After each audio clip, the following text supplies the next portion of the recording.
This video has been a long time coming, and yes, you see that timestamp right. This video was well over 3 hours long. Well, unless YouTube decides to copyright strike my ass again, but whatever. How dare you!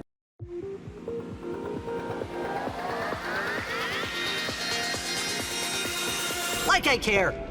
For those who do not know who I am, hello! My name is MangaKamen, a guy who loves pop culture and loves talking about it, both negatively and positively. And for those who are familiar with the series in the title down below, Helluva Boss is an indie series that came out in conjunction with another show, Has Been Hotel, both of which are the property of one Vivian Madrano, or better known as VivziePop on the internet.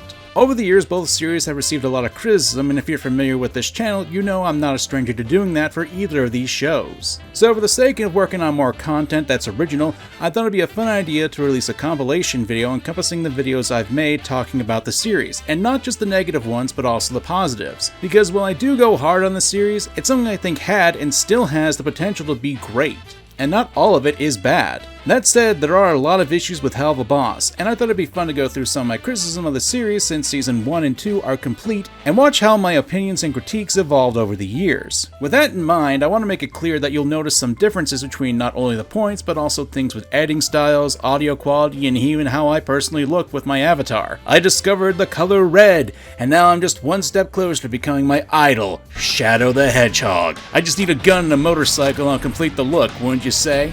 But enough of me rambling on, let's get this video started, and it should be without saying, but spoilers for the entirety of Helluva Boss. We're covering 2 seasons, they're free on YouTube to watch. Well, there you go.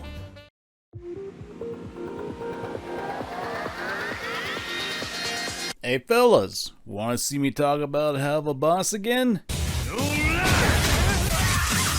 So, I've been biding my time, making shorts, talking about the positives and negatives about the series that I've got a love and hate relationship with. I can't fully say I dislike the series, nor can I say I truly love it, because it gives me a mixed bag of feelings at times and makes me grapple with my thoughts about it with the characters. It's never a present battle within me because I want to like the show since it has a lot of stellar designs to it, but a lot of its weakness lies in its writing. So today we're going to take a look at the show and really talk about some of the major issues that I've had with it, and to make it clear, at the time of me scripting this video, the latest episode was Unhappy Campers. I may add something if another episode comes out, I'll add this section to the script, but in any case, I'm MangaKamen, and let's begin. Oh, I think I got whiplash. We gotta go back to the future. About 4 years ago since we got the pilot for the show. In it, we were introduced to the concept of a ragtag team of imps and one hellhound who are trying to make it in the world of hell by going to the human world and murdering people for the sinners of hell just to make some money. It's a concept that one can say isn't exactly commonplace and has a fair bit of originality to it. Throw in the fact you have characters who are demons who don't exactly need to be good people. I mean, part of the excuse is that they are in hell. The hell bees shot, you fucking really can't say that word anymore. We'll get to that later. But yeah, it's an idea that hasn't really been done before in the animated media, at least not to this level or scale. And for the most part, for season 1, we managed to keep to that aspect, with the imps going to the human world for their job a few times. With some incidents here and there, you at least had half of the first season at least dedicated to the original premise, with some more personal episodes for the characters sprinkled in as well. It gave a pretty nice blend, and while some of the episodes weren't always slam dunks or had a lot of missed opportunities, at least in my opinion, they were for the most part very enjoyable and still maintained the core elements of the show that were displayed in the pilot. Now there's something we need to talk about, and that's that there are different kinds of pilots. There's proof of concept, backdoor, premise, test run, and I think you get the point. From my point of view, I can see the pilot for Helluva Boss to be a premise pilot, changes between the pilot and the actual series. Considering that the only big changes were some background changes in voice actors, meanwhile the lore, the world, and the characters mostly remained the same. Well, it's because slowly over the course of the first and became a lot more prominent in the second season, there's been a shift of the plot. There's been a lot more focus on the relationship between Blitz and Stolas, who the latter was essentially just a gag in the pilot. I want to choke on that red of yours, your and lick all of your. Do you kiss your mother with that mouth? To make it clear, I'm not saying that the change from the pilot is a bad thing. Most pilots and the actual show have a lot of clear differences, but if we're still having the same characters, the same basic plot, and other such elements, then it's not too far of a stretch to assume that the pilot would be representative of the main series. If you want an example of a pilot that's different from the main series, just look towards the iconic Seinfeld. The pilot didn't have Elaine in it, Kramer's name was Kessler, and the show was called The Seinfeld Chronicles. In contrast, Helluva Boss retains the same name, the character names, the setting, and the premise of the show. I bring this up to say that just because it was a pilot, that doesn't mean it didn't give an idea of what to expect from the show for viewers of it, which was to watch this group of 4 characters trying to survive their business of going up to the human world and killing people. But slowly the show is becoming more and more focused on the relationship between Blitz and Stolas, and while there are times where going to the human world to kill a bastard or two is the main focus of some episodes, I can't deny there's been a bit of a focus shift. Let's take a moment and point out the episodes where we focused on the concept of going up to the human world and killing people. This episode had 3 to 4 episodes that have focused on this concept, while the other 4 had more personal stories with the cast. I say 4 and not 5 because the 8th episode didn't come out until a few episodes of the 2nd season because it was a direct sequel to the 7th episode. That's a decent blend, and one can argue that Truth Seekers had a related premise with IMP being in the human world and their actions were being captured. At the current season, we only have 1 episode that is actually related to the premise, with the other 4 being more character focused and further from what we were introduced in the pilot. There's nothing wrong with there being more character focused with your stories, especially when you have a series that is episodic with a more traditionally linear story happening in the background. However, the problem is that the focus is transferring more and more into the relationship between Stolas and Blitz. And if you've ever seen one of my videos before on the subject, you know I'm not a huge fan of the Twig Boys.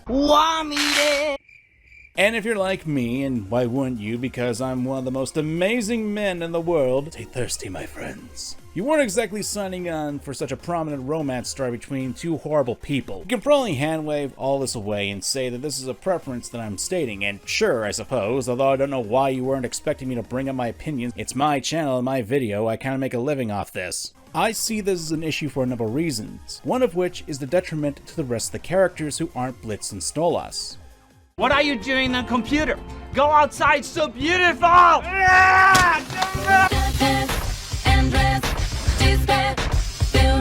You really can have a narrative without your characters, so having a strong cast of them is kinda necessary to tell a story. Like, duh. And Helluva Boss can throw some curveballs here and there, and some not so well. You've got characters like Blitz, Stolas, and Moxie, who are given a lot of development. Some of it good, some of it not so good. It's just plain repetitious, and at times overbearing. Meanwhile, the more prominent women characters of the show are often regulated with the least development or are used as tools with the main characters. Yep, we're going more in depth with this reasoning here, where Helluva Boss made its story more focused on the male characters, meanwhile Hazbin Hotel focuses on the women. Now, aside from the point I made in my short about this, how even if you have a specific demographic-focused story, that doesn't mean you have to neglect the other characters. There have been a ton of male-based pieces of entertainment media that have a lot of developed female characters. Not to mention, if we were just to focus on the shows themselves, like Hazbin's pilot, a lot of the male characters did get a fair bit of characterization in it. I bring this up not to attack VivziePop, but rather to address the criticism that's been prevalent ever since these tweets were made. And to express my issues, I need to address this elephant in the room. So let's start off with Stella. The issue I have is the simplification of her writing in the show. I'm not gonna say that in season 2, where she's shown to be a psycho bitch abuser, that it completely contradicts the first season, but rather my issue is that the moral gray was taken away and the path was pretty much the safest route. For those unaware, in the first season, the conflict with Stolas and Stella was ignited by Stolas cheating on his wife with Blitz. So you had a woman who was scorned who had a legit reason to be pissed off at her husband. I mean, I don't know about you, but I've had my heart broken before by cheating, and it sucks. But with her just being a full-blown bitch and effectively making Stolas' actions pretty much justified and giving him the victim feat, it completely robs any actual nuance from the situation and just makes Stella into a one-note character. Oh, she's a bitch! Hooray! I have to reiterate that I don't think this is straight up contradicting from the writing of Season 1 to Season 2. It really feels like an afterthought though, since the scenes we saw involving Stella only showed a woman scorned by cheating. If you want my thoughts, I think we should have seen elements of her abusive nature in the first season. The show is not above using flashbacks, so something like that would have made the choice just to make her abusiveness a lot more cohesive. So something like that would have made the choice to just make her an abusive bitch be a lot more cohesive going into the second season. When you have the evidence of the abuse in the season afterwards, it comes off a bit more like an afterthought. And again, this makes Stella into a prop just to make Stolas into a sympathetic character. She's just meant to be a screeching, classist harpy that we're supposed to hate. Hell, we don't even know what her relationship is like with Octavia.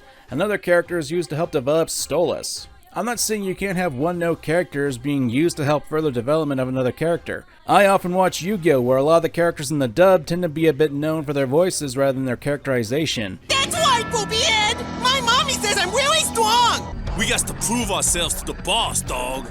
Then she'll be giving us some mad respect, know what I'm saying? Boobies. However, these characters are often just one-offs who don't really have much of a connection to the main characters in prominent roles. It's why you can get away with a character having an imitation of Christopher Walken used for a personality. But when you have a character who does have a prominent connection to who is now supposedly a main character whose backstory and other relationships are near non-existent, say for one out-of-context picture, this isn't the greatest writing choice. And the same can be said about Octavia, who's mostly characterized as Stolas' daughter, and that's pretty much it. It's almost a running joke that I've seen when it comes to criticism of Millie's character, where she's pretty much known to be Moxie's wife. Even in the latest episode of Unhappy Cappers, while we did get a little bit of characterization for her, it not only gets a bit overshadowed by Moxie's, behavior. Oh, everybody look at me. I'm the greatest. It's plain to see that all you losers I hate it. But also feels hollow. We're supposed to believe that it's an insecurity, at least that's what the nice people with torches and pitchforks were telling me in my video comment sections. How she wants to be appreciated, and that her insecurities branch from her family, blah blah blah blah blah. Here's the rub though. Millie's never shown to actually have validation issues until this episode. She's more often portrayed as the badass of the group, killing giant monsters and ripping mobster sharks into pieces. She knows she's impressive. Hell, there's a reason she can't compete in the festivities in the Harvest Moon episode. You know you get too carried away. The last competition ended in 15 separate funerals. But I only caused 9 of them! If they were going to do this validation issue, there need to be more setup for it. And I hope that sounded familiar because it's a similar issue to that of Stella's abusive nature. The show has a fair bit of issue with setup and payoff, and will often have to backtrack in order to have things make sense. One such example would be how Stolas and Blitz basically ignored all that drama from Ozzy's, and it was shoved away in a text message at the end of another episode. What the fuck am I reading? That is not good writing. I stated that I'm not a huge fan of this couple, and this is one of the reasons. Since you had the potential to really have a powerful scene between Blitz and Stolas, who at the end of Ozzy's had essentially had a big snafu in their already messed up relationship. Blitz laid his grievances to Stolas, saying that Stolas viewed the imp as nothing more than a plaything for sexual gratification, and Stolas was left alone after being publicly humiliated. The next time the two characters meet in the current time period, they act like nothing happened. Let's face it, this text message is nothing more than a means to corrupt the issue in the writing. Even more so because it was a blink and you'll miss it moment, cramming any of the emotional tension and potential for any strong scenes into it as well. And even if they retroactively made a flashback to show that they actually talk about what happened, it'd still be an issue because it's still post factum remedying an issue that the show created in the first place by skipping it. Of course, there are other characters that have their issues. Luna's character I've praised and criticized almost evenly at this point. One point of contention that I have is basically her acting all kind and caring about Blitz when he's nursing a hangover after the Ozzy incident, and then in Seeing Stars, the episode canonically after this one. Sorry, I'll never replace you no matter what you do.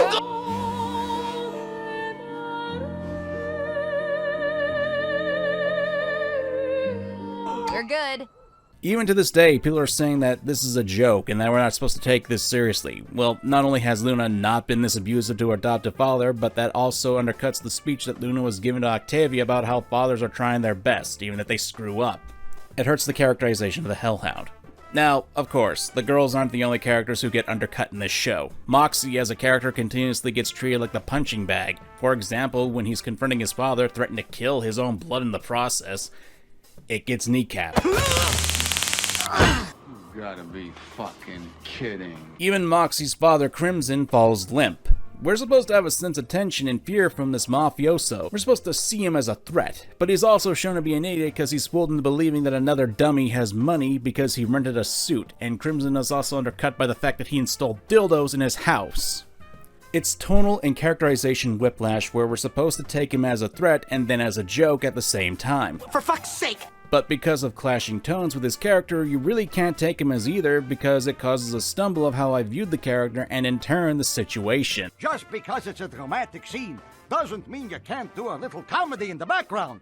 Throw a pie or two, for God's sake. The only difference between that and this scene above is that it directly tied into what Crimson is trying to do as a character and isn't in the background. Because here's the thing when it comes to comedic-based shows, even though its basis is in comedy, if you're trying to establish a villainous character, you want to have them keep a consistent tone, otherwise you basically blow the knees out on me taking them seriously. And even then, Futurama being a comedic show still had its serious and very impactful dramatic moments that weren't undercut by comedy. And this is something that has to be done regardless of your serious tone, which, funnily enough...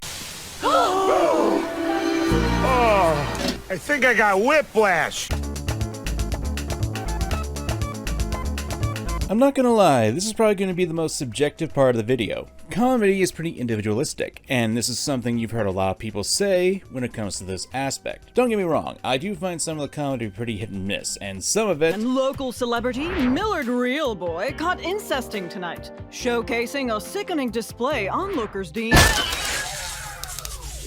Great. You owe me a TV, Tatiana. Yeah, I'm not gonna lie, there's a lot of jokes I don't particularly care for in this series, and I'm sure there's someone out there who will tell me that finding Moxie acting like an over-stereotypical girl was enough cringe to make me age into my 80s that I'm overreacting. But fine, let's still consider that scene I brought up in the last portion of the last section, Crimson intimidating Moxie, and at the same time being so out of touch of not seeing the difference between bi and gay, and thinking stereotypical aspects of gay people with all the sex toys being strung around the mansion, and before someone in the comments dares bring it up, I happen to be openly bi. Have been for almost a year at this point. Yay me. Did it. Good job. I can't believe it. I'm proud of you. Side tangent aside, it's because of this tonal shift that makes it hard to understand keeping up with unhappy campers, aside from the pure cringe that is Moxie's attempts at being a woman, almost borderline insulting.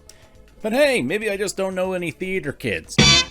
At least this thread confirms that this wasn't a Millie episode. The story is cut between a B plot and an A plot, with Moxie and Millie trying to find the killer of their current client, finding them and then Moxie digging around. We have the plot of Blitz trying to find his sister. I understand that the whole joke was Moxie just goes full into leadership mode and fails immediately, and it ends with an implied incest joke. Oh! Ew! Dude! What the fuck? I don't know, call me a prude all you like, but when a good portion of your comedy in the episode is cringe-inducing, that doesn't really give me a reason to like the rest of the jokes. Of course, if we want to get back to the story structure, Blitz searching for his sister, this comes out of nowhere, and part of the reason why I did my shorts on this series was to actually bait people into giving me explanations for why something the way it is in this show. One of the most prominent counterpoints is Blitz seeing his sister's picture in his phone at the end of episode 7, season 1. Yep, that's all it is. Unfortunately, when you have so much in the background, or have things such as the LA acid water you wouldn't know unless you paused and looked for a second on one specific message, that's not good foreshadowing. You see, if you want me to believe that Blitz was actually trying to break into a mental hospital to reconnect with his sister, you need to have scenes that establish that motivation. Not just him scrolling through his phone all the way back in season 1, and then about 6 episodes later just now deciding to do something about it. Maybe pepper in some scenes of Blitz on his phone trying to reach out to his sister in other episodes throughout season 2.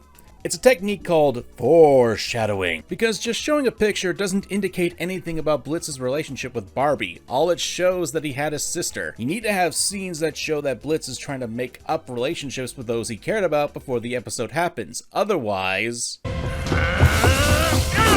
it feels like a sucker punch when you just drop this on your audience. And I don't know about you guys, but I don't like being sucker punched. If you want characterization to actually have merit, you need to be able to establish what you want to happen in your story before you do it. Now, sticking with unhappy campers, when I saw Blitz breaking into the hospital, I thought he was trying to see Stolas after he got his shit pushed in the last episode, cause that was established. And yet, nope, that's not what happened. Let's look towards another scene in episode. Luna's speech to Octavia in Seeing Stars. What you— No, not that. Well, yeah, but that's not what I'm referring to at this point. It's the speech in and of itself, where we see Luna giving Octavia the idea of how fathers are trying. It's a message in a vacuum that works. However, with what we see in the show, doesn't really make a lot of sense. Luna and Blitz never really share a word about their problems, and if I was a more cynical jerk on the internet, I'd say that the show honestly tries to justify Luna's bad behavior towards Blitz, since she had a rough childhood. Hell, Blitz has this flashback showing this, and earlier in the episode, Blitz was trying to put his foot down on Luna's bad behavior. I am not a fan of Blitz, but he's not in the wrong for this. We don't get any actual scenes of Luna experiencing what she's telling Octavia. At best, we just get a scene where Blitz is trying to pick up Luna from a party. We don't get any opportunities to see Luna talk about herself, and this scene makes the Hellhound come off as a megaphone for the writers to say, "Oh, our characters are so great," without actually seeing what those great deeds were. Luna herself as a character feels hollow. We don't know where her insecurity comes from or why she feels the need to push Blitz away when he offers her a roof over her head, a job, or help her with any of her issues.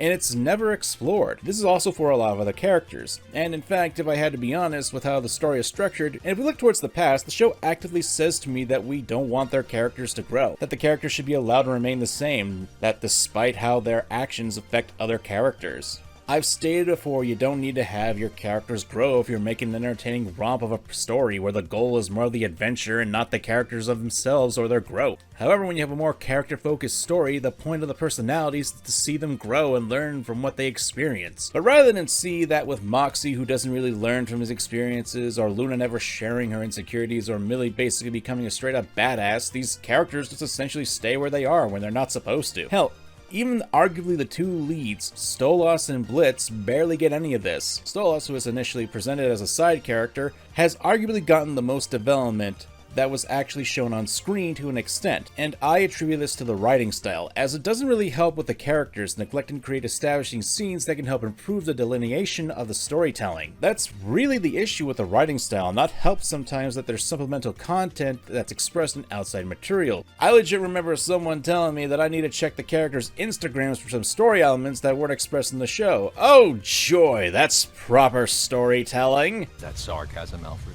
Mild teasing at best. Honestly enough, the relationship between Stolas and Blitz is a big signifier of this. Yes, the main core of the story, the bond between the foul imp and sex-crazed owl. It started off with a toxic deal structure, with Stolas basically blackmailing Blitz for his sexual vices, and then retroactively made the two best friends for one day, at least 2 decades ago. And then one day was enough to last for years, through deception, through class differences, and distance. Despite all that, Stolas immediately began to beg Blitz to have his way with him at his wedding anniversary party. Excuse me? Again, this is a weakness of the story structure. You need to have more foundation for the characters for why they act this way. Otherwise, it makes me wonder if Stolas' life is so boring that he remembers one day from his childhood that was essentially over 2 decades ago. Obviously, I'm being hyperbolic because that's what a YouTuber does, but there should have been much more events between the two if you want me to really believe that the relationship is so strong. So long, losers!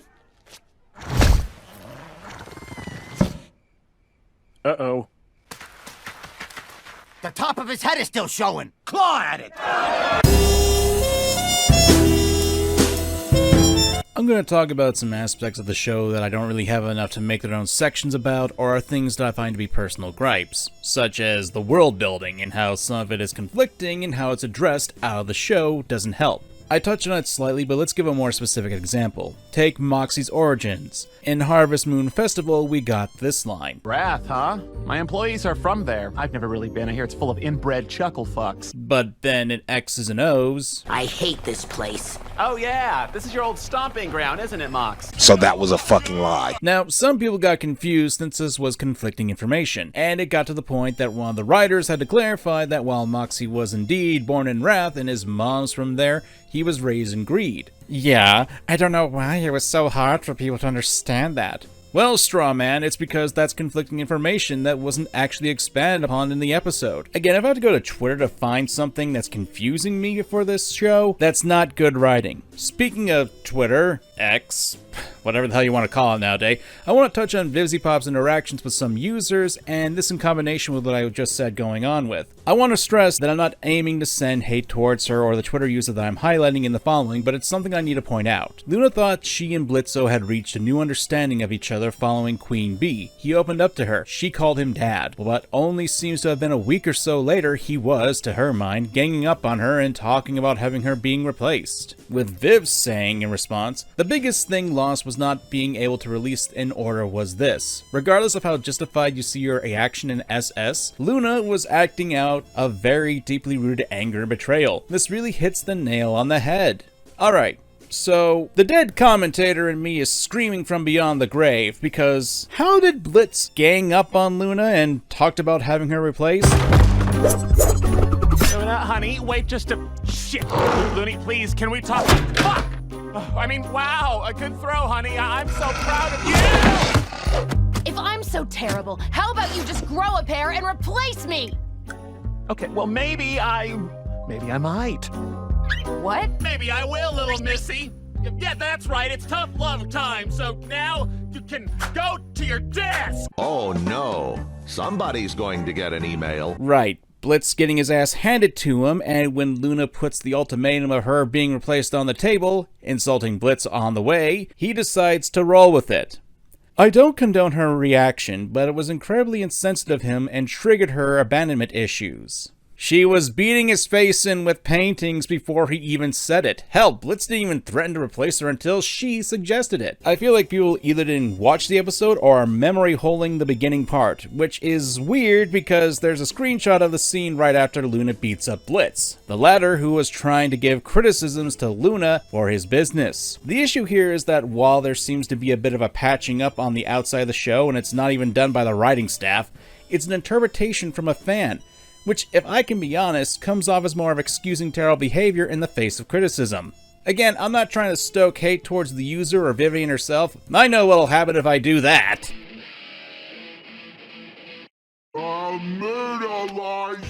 My main complaint is that there is again outside sources being used to explain behavior of the personalities in the show or cover up some issues that people have had. Speaking of, I feel like there's a bit of an oddity that needs to be addressed, such as Buckzo in the first episode of Season 2. What's the point of having Blitz steal stuff from Paimon when he could have just gotten money legit selling his son? It's logical inconsistency. Or how about Octavia just walking about LA without a disguise, even though that was a pretty big deal in the first season? There's not even a possum excuse being used here. Oh, crap! Hey, remember when I brought up this earlier in the video? The Hellbees shot, you fucking really can't say that word anymore. This is a show that makes implied incest jokes, uses violence and abuse as comedy, tons of sex jokes, had a room full of dildos, but we gotta stop it using the R word. That's okay, Meatwad. No one else will either. Now, I'm not saying you have to use it. Hell, I say don't use it. But logically speaking, why would a demon care about using it or not? I get they're probably making fun of the fact that they can't say the word, otherwise they'll get slammed publicly for doing so on social media, but in that case, why even bring it up? There seems to be more and more villains and antagonists being introduced into the series, and then fading into the background. What's the plan here? Trying to make a Legion of Doom in the show? I just want some pants. A decent pair of pants. Heck, if you want to get into that into a more broader sense, it really feels like there's a lot more characters than there should be, and if previews are correct, we're getting an episode that's focused on the Fizzaroli. Now, I'm all for the idea of making the side cast more fleshed out, but you got a ton of characters in the main group who aren't really all that fleshed out or have conflicting depictions. So I just have to ask in big, bold letters, why? Bigger. Bigger, damn you! The mission. The nightmares. Finally. There's dicks in the walls! Oh, that's fucking hilarious. Thanks, Mom. I want to make it clear that my goal with this video isn't to attack Helluva Boss or tell you not to watch it. I'm mostly making this because I want to like the show, and it has its great moments. The last episode of Season 1 was really great in my opinion, and added a lot more to really make Season 1 shine. Well, it's certainly not perfect, but made up for quite a few of the issues I had with the first season. Cause if you've been around my channel for a while, you should know that I've had some issues with Season 1. Honestly, I'm not trying to put it on a pedestal just because of one episode that took a few years to come out. There are issues with Season 1, and aside from the quality of animation, to me there really hasn't been that much of an improvement from the first season. There were a ton of issues there, and a lot of people expressed them in videos and posts and everything else, but it really feels like this show didn't grow from any of the mistakes it made. I know that's probably harsh to say, but I like to be as honest as I can on this channel, and I want to like this show, I want to support it, I want to be able to enjoy it. And no, this isn't me saying that the show needs to capitulate to my demands. I don't think that's a good way to critically analyze anything or my right to impose what I want to on the creators of the show. But as someone with a decent YouTube following, a computer, a bottle of bourbon, and too much time on his hands, I'm allowed to voice my opinion, and I got this platform, so I might as well use it. I could have made this video about the creators and the issues that I've had with them publicly, but I try my best to separate art from the artist as best I can and just the show on its own merits. I'm not gonna lie though, there does seem to be this wall around the show that you can't voice your opinion on it in a negative manner, even if it's done in good faith, not aiming to tear down the show or the creators. Sometimes, as I've shown, even the creators of the show will say things that will be used to dismiss people's criticisms, like how I demonstrated earlier with VisiPop saying the show is mostly male-focused. I don't bring this up to chastise, but rather to point out that there's been a suffocating air around the show, especially for critics. Oh well, in any case, I wish nothing but the best for the show, and I hope that the rest of the show does well. I'm MangaKamen, thanks for your time for watching, and I think I'll go back to watching my Kamen Riders for now. Gotchard hit me hard. God, that's my jam! Oh, bye-bye!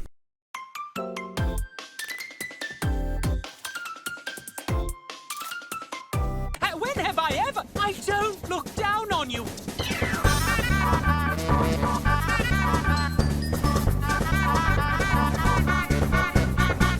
King's tiny wrath-ring imps. So, this video has been a long time coming, and not just because I've been waiting for episodes of Helluva Boss to drop, but also because I wanted to see how the story for Helluva Boss goes. And frankly, I just can't really wait anymore. Mother of God! Would you look at the time? I'm sure I don't need any introduction if you're familiar with Helluva Boss and you're watching reviews of it, but I'm MangaKamen, I've been a bit of a critic of the series for a while now, and I don't really see that stopping anytime soon. Maybe, who knows? The last two episodes for Helluva Boss were, well, let's just say there's been some interesting conversations. Attack!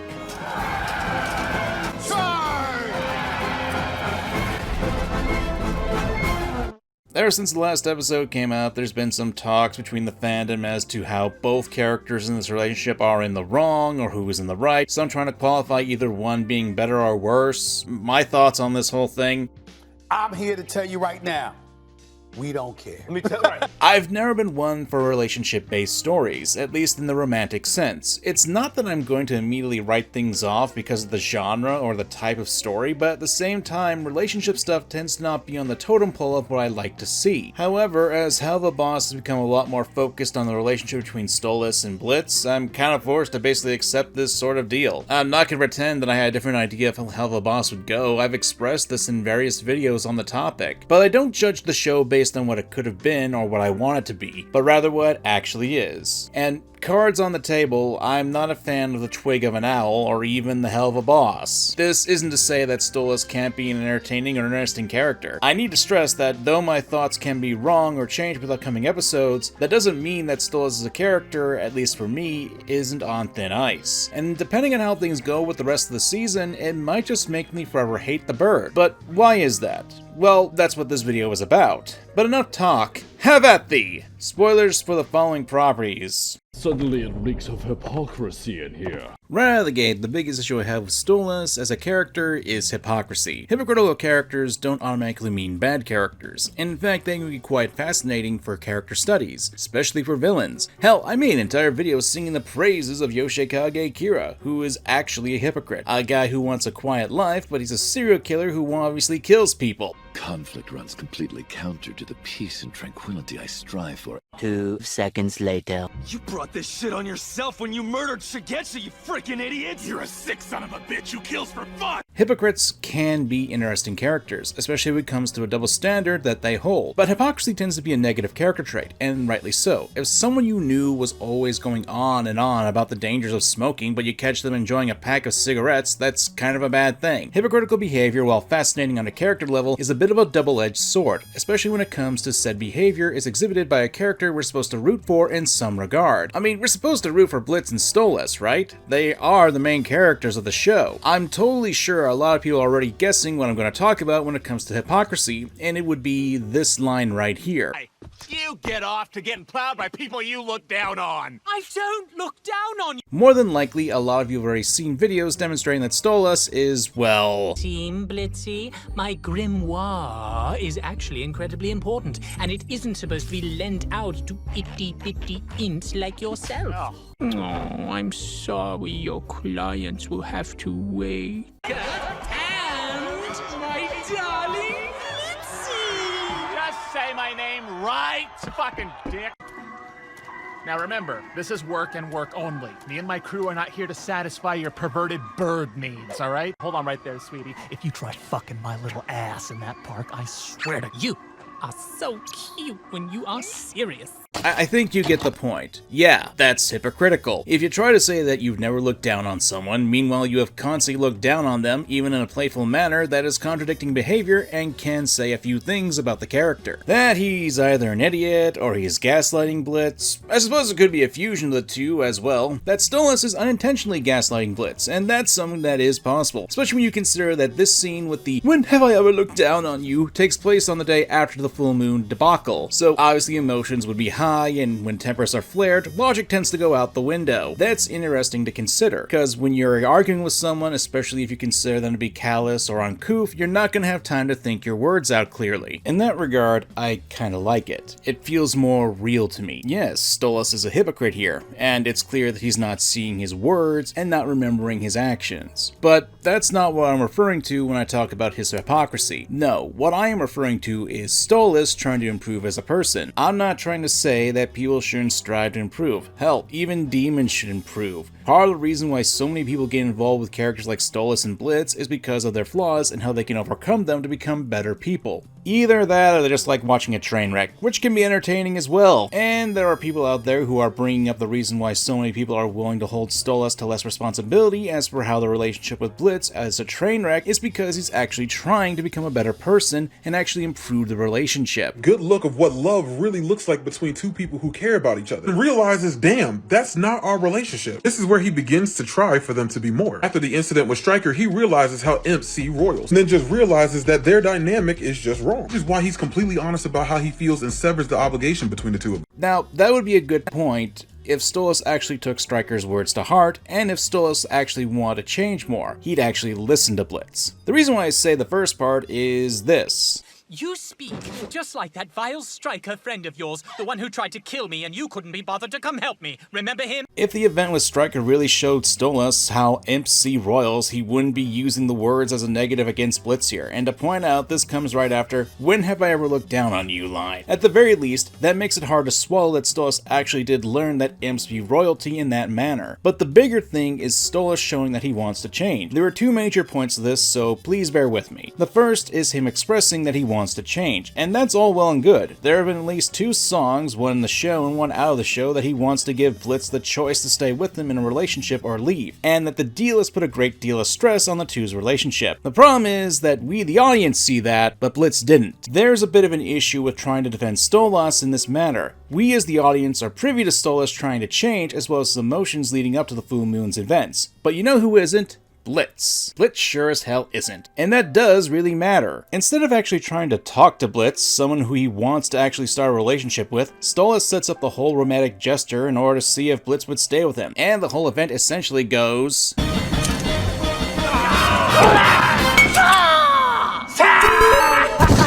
So let's consider this.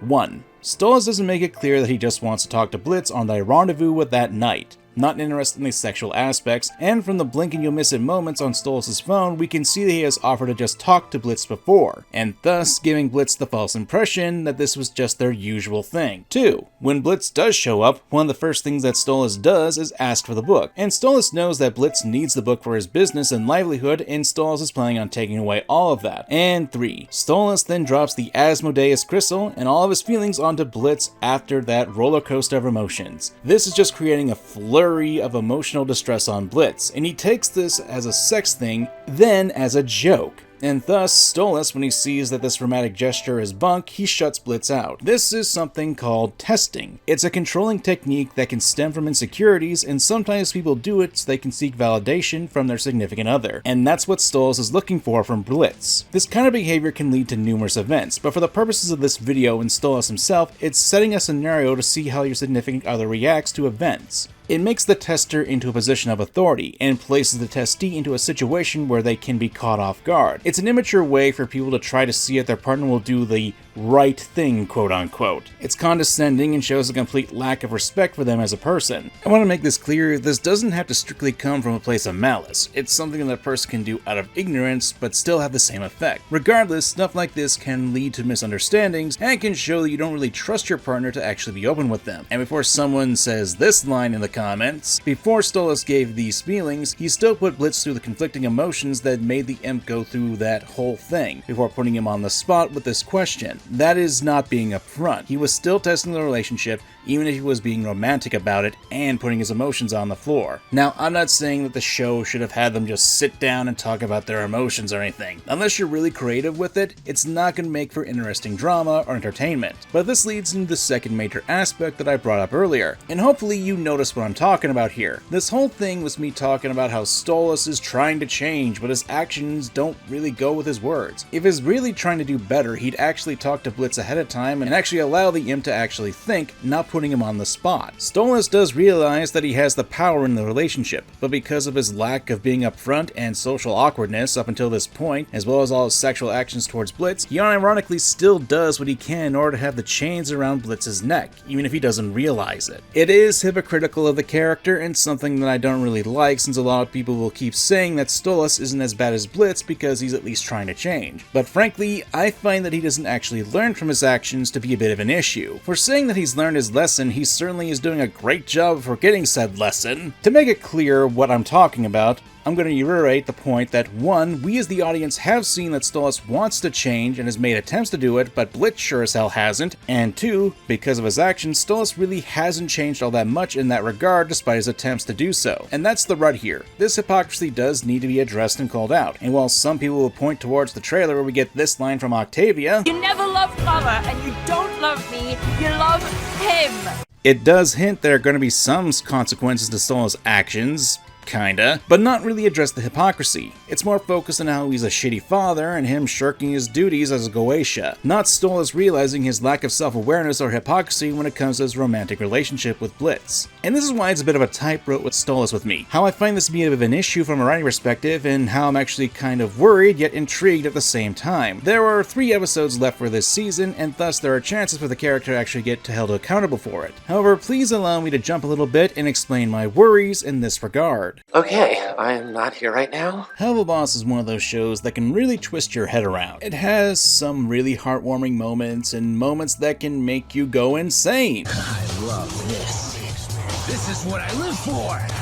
I'm absolutely crazy about it! Like how apparently in Full Moon and Apology Tour take place in the span of 2 consecutive days, but the calendar in Full Moon shows that it takes place in a month that has 30 days, and then Apology Tour takes place on Halloween, you know, October 31st. More like a big ball of wibbly-wobbly, timey-wimey stuff. But that's mostly probably just an animation and continuity error, and nothing really to worry about unless you're a stickler for time and details in this series. You did all that in one day? There have been other aspects that make me skeptical about Stolas being confronted about his hypocrisy. First is Ozzy's and seeing stars. Yes, most people have talked about how this has been an issue, how there's been a massive disconnect between Blitz and Stolas, where their relationship is essentially dragged into the light and the two have some sort of epiphany and breakdown. And then in seeing stars is pretty much ignored, and the awkwardness between those two didn't even happen apparently. And it's only covered up with a text message and Western energy. Well, kinda. It doesn't really help at all. Thing is, the show has a bit of an issue of ignoring plot points established, or when they are addressed, they're done in scenes that are blink and you miss it moments. Or even worse, sometimes it messes with characterizations. Need I bring up the mess that is Luna?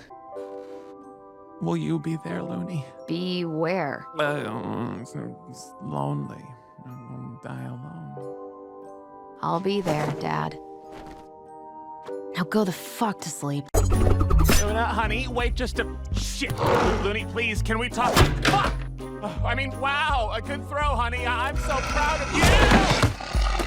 Stolas as a character has made a lot of decisions in the show that I think aren't great, but he's a victim of things as well. Some people are just born victims. He grew up in an environment that made him socially unaware of his status. He was forced to wed Stella even though he himself is gay and had a father and heir to the Goetia family. Hell, one of the biggest criticisms I've seen and have stated myself that the show basically took away any sort of wrongdoing from Stolas cheating on Stella in the second season, and basically made Stella into a plain bitch. But it pretty much took any sort of potential for the character and gave a justification for Stolas' actions. I am not trying to downplay what Stolas has gone through as a character, and while I have my issues with some of the writing choices, my main thought process is that Stolas clearly has made mistakes on his own and ultimately doesn't face as many consequences as Blitz does in the relationship.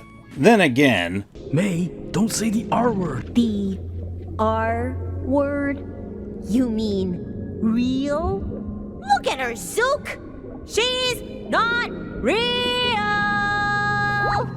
So I bring this up that while we have about 3 episodes remaining for the season that are scheduled for October, November, and December, we also received a second trailer that showcases scenes that potentially have Stolas face repercussions for his actions. As I stated before, I need to point out this is both good and bad. Good that there is some consequence for the bird, but bad because it's not really looking like it's directly tied to the issues I brought up concerning his hypocrisy. At most, it has to do with his responsibilities to the Goetia family and him being a bad father to Octavia, which, hey, she ain't wrong. Considering that we've barely seen anything of Octavia and Stolas' relationship, say for 2 episodes in the entire series thus far, it makes me wonder if it's just gonna be crammed in so we can get that line in the trailer. You never loved Mother, and you don't love me, you love him!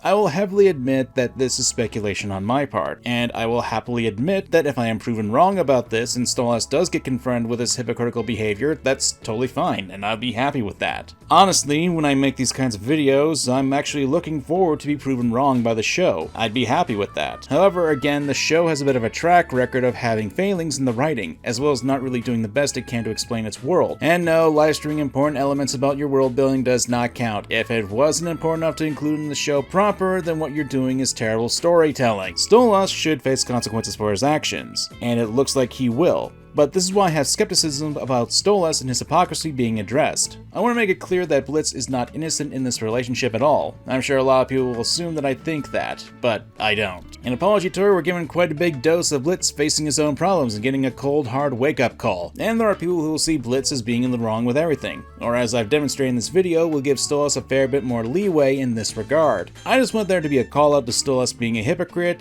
and how it actually hurts him, without him being told that no, you're not. I make this video not to say that this is a one and done situation. No, it's to point out that there are issues with the character of Stolas, and there are some skepticisms that the hypocrisy will be addressed. When it comes to Helluva Boss, I've learned that the show can have some really powerful scenes and narratives that can hook someone into it. It got me. Hell, despite all the videos I've made critiquing the series, I would still consider myself a fan of Helluva Boss. I'm certainly not trying to be doom and gloom with this video. The point was to address the hypocritical nature of a character and show show that while I do have faith that there will be some consequences, there are times in the show that has actively gone out of its way to make Stolas out to be the victim and have some slipshod writing choices. And I say this not to demean the hard work on Helluva Boss, but because I want the best story to come out of the show. Helluva Boss is one of the leading beacons in indie animation, and has inspired countless people to make their own stories and animations. But to me, one of the weakest aspects of the show is the writing, because contrary to what people would believe, if you think something you like is perfect and void of flaws, then it's only hurting the piece of media in question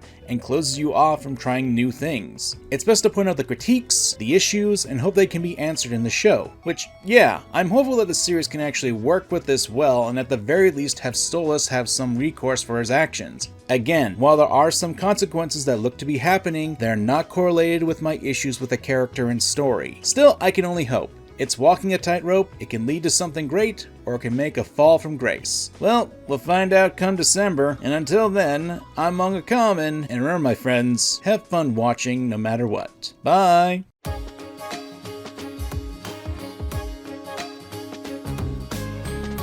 I think it's pretty obvious that I have a bit of a love-hate relationship with the series Helluva Boss. I can admit there's a lot of great things about the show, but by that same term, I have issues with how it's going, and especially concerning...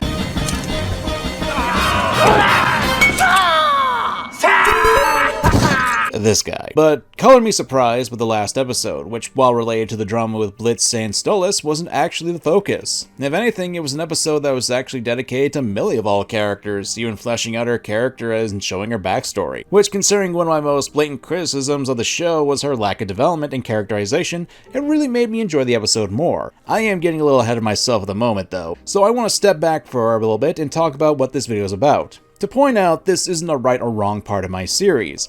Rather, this is me showcasing how I feel some things are done well in two series with one common element, all the while showing that how they're done differently in a way that I find personally good. And as such, I want to talk about Helluva Boss's last episode and my current obsession, Comrade Gav, both of which have some fun ideas with the concept of friendship and what they do to deserve to at least be discussed in a quick video essay format. So sit back, relax, grab a snack, rev up your draw tablets, and put me on the background noise. Let's get to analyzing. Spoilers for Helluva Boss and Comrade Gav. You haven't paid me in a month. Uh-oh, looks like it sucked all the fun out of you. One of my biggest criticisms with Helluva Boss is that it has an issue with its characterization of its four main leads. I've got no problem saying that with a straight face. And that's mostly because there was a massive amount of focus centered on the two male leads, Blitz and Moxie. Their relationship has been given a lot of credence and also exploring how the two actually met each other, which on that front is good. But unfortunately because of that and the shift of the relationship between Blitz and the Owl, that has eaten up a lot of the plot pie of this Helluva Boss time. And I've been clear I'm not the biggest fan of Stolas. It's only been about 4 months since I discussed my issues with him as a character, and how it's because of this focus of the relationship it has choked out quite a bit of development between the other characters in the show, despite it giving credence to characters that aren't mainly part of the main cast. So when we get to Ghost...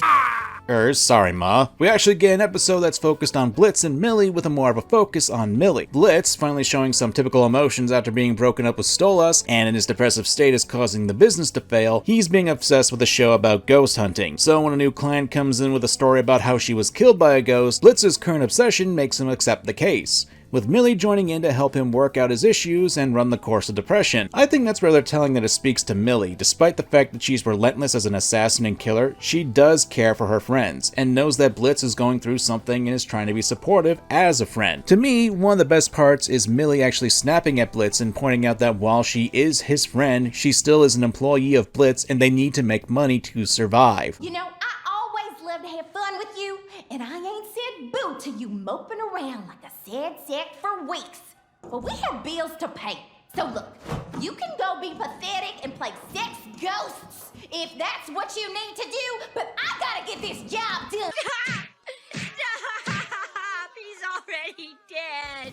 It actually felt real, like I was experiencing something I myself have to deal with since I am friends with a few of my editors on this channel, but at the same time, they are my employees and I do expect some level of professionalism from them. I do pay them after all. And it really helps that we finally get some groundwork for both Millie and Blitz, and their friendship, which started with Blitz trying to recruit Millie for his new job. It's an establishment that really does show that Blitz acted like a bit of hope for Millie, and getting her to join and find a new life does showcase why she's grateful for her boss as his friend. But also shows that in order to establish that friendship, it actually took a little more work to actually convince Millie to join up with IMP, especially in comparison to Moxie. Want to keep working for peanuts?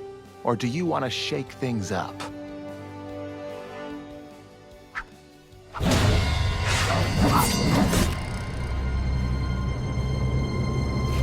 Because I got a plan to get us out of this dump, but I'm gonna need some help. You think you can give me a hand? I need to get out to my daughter. The babysitter will kill me if I don't get back soon. You like kids? Let me tell you.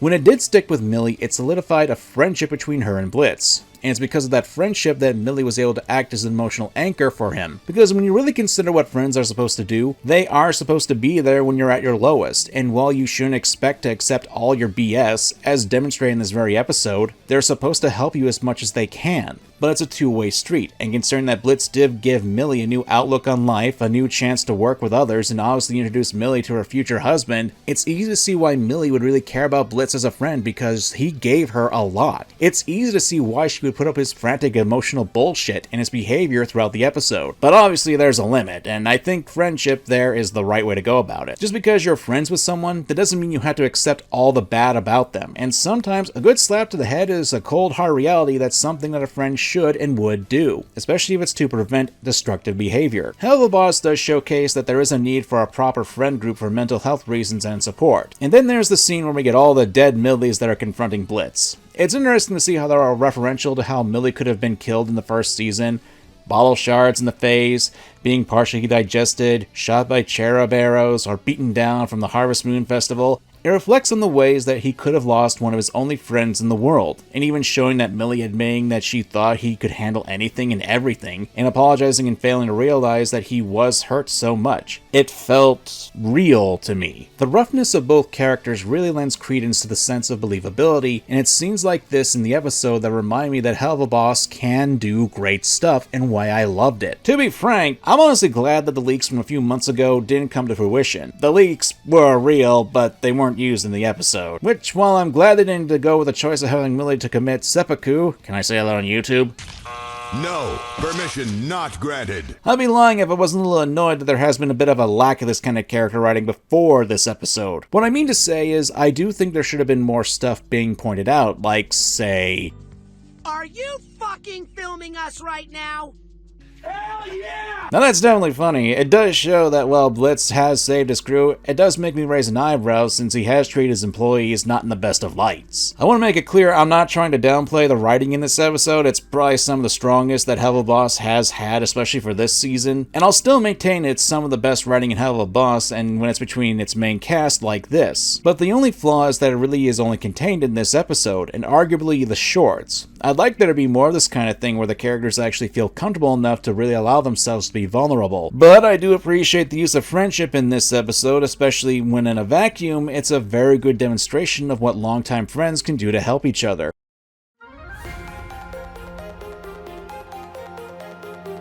Well, time to be negative about Helluva Boss one more time this year. Gee, I wonder what's gonna happen this time. Yeah, that seems about right. Man, I hate when I lose my head over Helluva Boss, but we gotta talk about the trial and the evil plan in it. Now, I've already made a short about this whole plot, but I felt like making a full-on video for the matter since it would be good to talk about since Mastermind, the latest episode of me scripting this dropped, since it has some of the weakest evil plot writing, in my opinion. Let me show you what I've been cooking so far.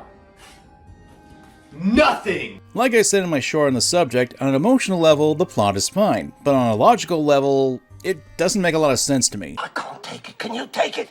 I tell you, the walls are closing in on me. I've got to get out of here! And there's a few issues that Helluva Boss has had for writing in a long time. So if you want to give me about 15 to 20 minutes, I'll gladly go over what my biggest issues are with Mastermind, and more specifically, the plot by the character Androphilos.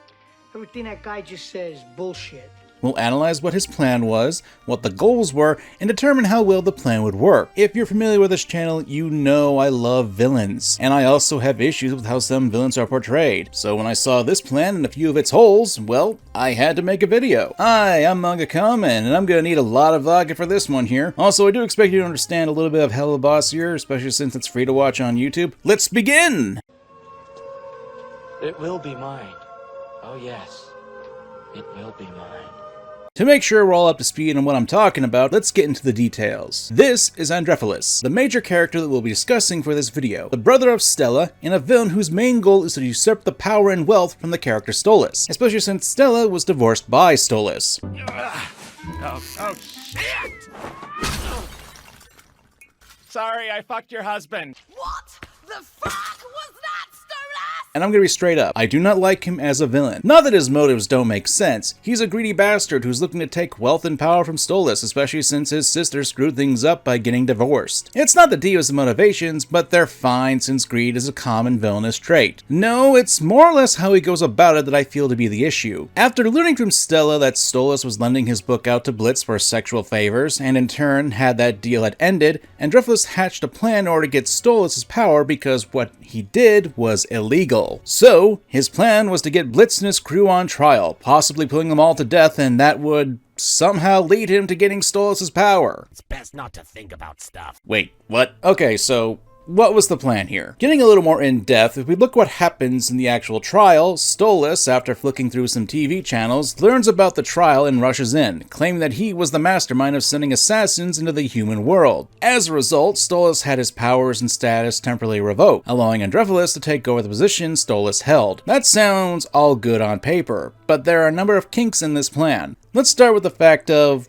what was his plan? Because we're explicitly told and shown that Stolas had no idea the trial was going on, he only rushed over because he saw it on television, meaning there was a chance that Stolas wouldn't have been seeing this happening and would have allowed Blitz to be killed unaware of it. So I must ask, what was the plan? Andropoulos stacked the deck to basically get IMP killed off, accusing Blitz of wanting to assassinate Stolas by using another imp striker as a witness, and have this whole thing being done without a way to reliably inform Stolas about what was happening so he could confess. Seems like a very big risk to leave the chance. What if Stolas wasn't watching TV at that moment? What if he was macking on that one guy from Verosika's party still? What if he was drowning himself in his bathtub? And we know he didn't actually plan on this happening, because why would you leave such a big factor up to chance? If Stolas wasn't actually watching television at that moment and didn't come rushing in to save Blitz, then all that would have been accomplished was one dead imp. Phase 1?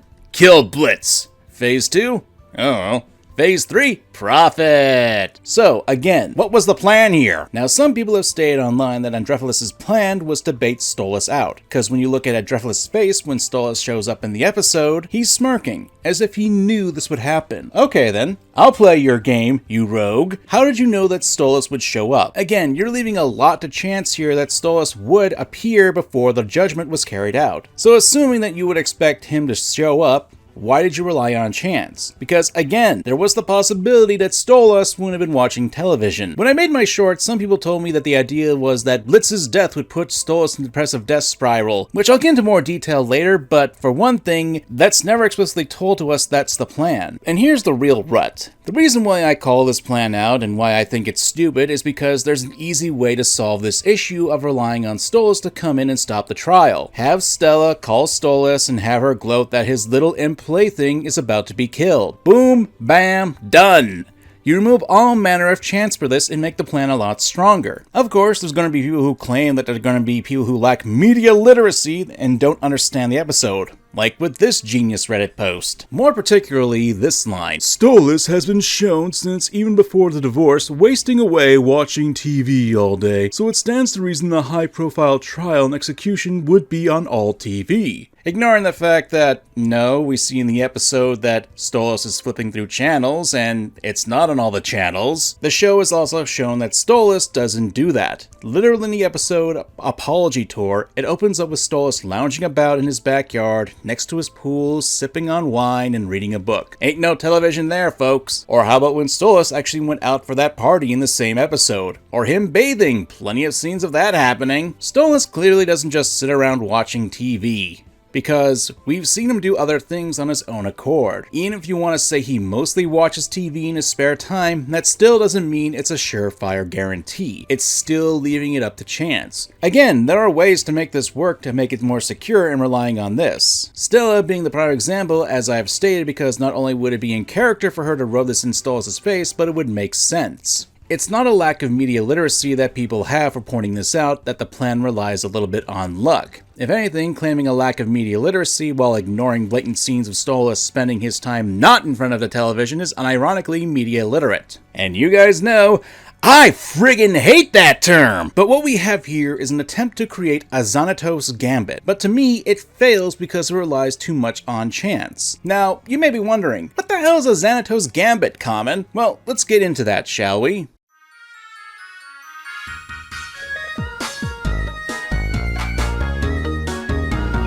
A Xanatos gambit is a plan where all foreseen outcomes benefit the planner, and they make as many plans as possible to make sure that it goes through. It's a win-win situation for whoever plots it. Even if the actual plan isn't successful, the plotter can still come out on top because they planned for this situation. At its most basic core, the Xanatos gambit assumes two possible outcomes for one manipulated: success or failure. There's even a popular character who shares the name of Xanatos, David Xanatos of Gargoyles fame. Though I do believe he's also the inspiration for the current naming convention of the trope. A shame this isn't Has-Been Hotel, then I can make a joke with Husk being voiced by Keith David. Would have made a Goliath joke right there. Regardless of me having horrible jokes and how the plan went initially, it's possible to get a win in the end of things. This is where Androphilos' plan supposedly falls into play. At least that's how I've seen people trying to play it up as it is. But to me, there are three outcomes that people have brought up for how this plan would fall into play. First is what actually happened, which would rely on the prediction that Stolas would learn what would happen in the trial and intervene. This is actually a branch of the Xanatos gambit referred to as the Batman gambit. Essentially, this version of the gambit is when a plan relies on people doing as predicted. But as we discussed, there's a pretty big flaw in the Batman gambit if we were to take that route, and it's dependent on the person's character or how the mastermind perceives the character. Also, it should be clear who this gambit is named after. The plans were mine.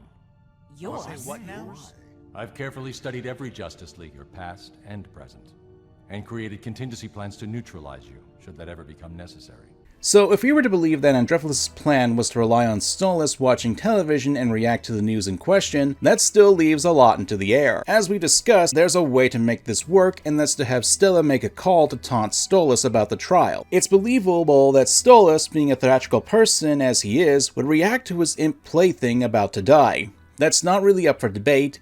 The issue is relying on chance. However, the other two options for Androphilos are still on the table. I do want to note, however, that these are the more popular examples as to what Androphilos' plan were, but by no means that there are the only two. There's probably a lot more to explain this, but if I were to do that, this video would probably go on forever and ever and ever, and I'm sure people would love to see me ramble on hours on end like that because you guys do it all the time. But I like to keep my editor's sanity in check. Alright, take it easy, Batman. So the second gambit is the execution would actually go through, without Stolas saving Blitz and the imp being killed. I brought this up in the first section, but people have speculated this would push Stolas into a more depressive state and could lead to Stolas possibly confessing or committing Sudoku. And I've decided that I want to die. I want to point out that this is less of a Xanatos gambit though. It's more of a Batman gambit because it relies on the preconceived characterization that Androphilos would have on Stolas. And while I'm certainly not going to try to psychoanalyze the owl to make a claim about his psychological standing, I do think that there's a few pieces of information that would at least muddy that perception. This is only my thoughts, and I could be completely wrong, so consider this to be more speculation, but my own reason as to why I don't think it would work. The idea is that Stolas was the one who broke things off with Blitz. That would imply it was Stolas who wanted to end things. Throw in the fact that Stolas has publicly been shacking up with an incubus would also get implications that Stolas is past Blitz. This is under the assumption, however, that Androphilos would know that, but that would also raise the question of why he would think that Stolas would still have feelings for the imp, and wouldn't just think of it as a weird sex thing. It's a messy thought, which is why I think we should at least consider a scene to clear up what the actual goal Androphilos was going for with the trial. Although, now that I think about it, you've already produced an heir. When he dies, his duties, his possessions, his legions, it will all pass to the earth. So, if you kill him, you would... Laugh? No, you stupid cow! You get nothing! If the plan was to have Stolas go into depression and kill himself, that wouldn't guarantee Androphilos would receive the goods. As he himself stated, it would go to Via, and that in and of itself is another can of worms for another video. At best, you'd have to hope that Stolas would confess in that regard, but that still leaves a lot of chance, too. Now there is the third option, and that was to make Stolas seem incompetent. One thing you'll notice throughout the trial is that Andropoulos is that he's constantly implying that Stolas is a weakling and not proper for his position. Stuff like saying he was taken advantage of, that his grimoire was stolen, that he was a victim in all this that had to be kept away from his aggressor, and thus led up to Stolas losing his position to being incompetent. Some reasoning I've seen online have stated that if an imp could easily force themselves on Stolas and steal his grimoire, then it makes sense to Stolas to lose his position. And that's a good point. Except, what about the time where Stolas was kidnapped and nearly killed by Stryker? Something that not only happened in public, but from what we saw in the hospital with the paparazzi would be very common knowledge. If we're really going to play that sort of thing, you can make the same argument that a Goetia who was overpowered and nearly killed by a mere imp isn't suited for his duties.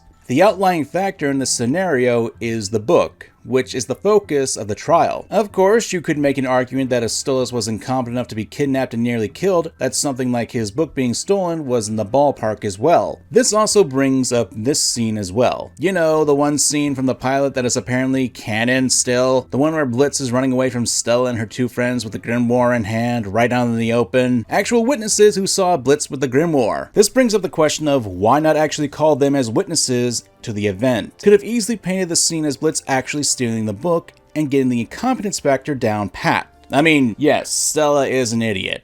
You are so lucky you are hot, Stella. I wanna die. I wish I was dead. But she outright knew about the deal, even recalling that Blitz was using the grimoire. This to me is a bit of a confusing mess though, because while I can understand the point being made here with the incompetence, it too feels like there's an underlying level of incompetence in how to make this case actually, you know, solid.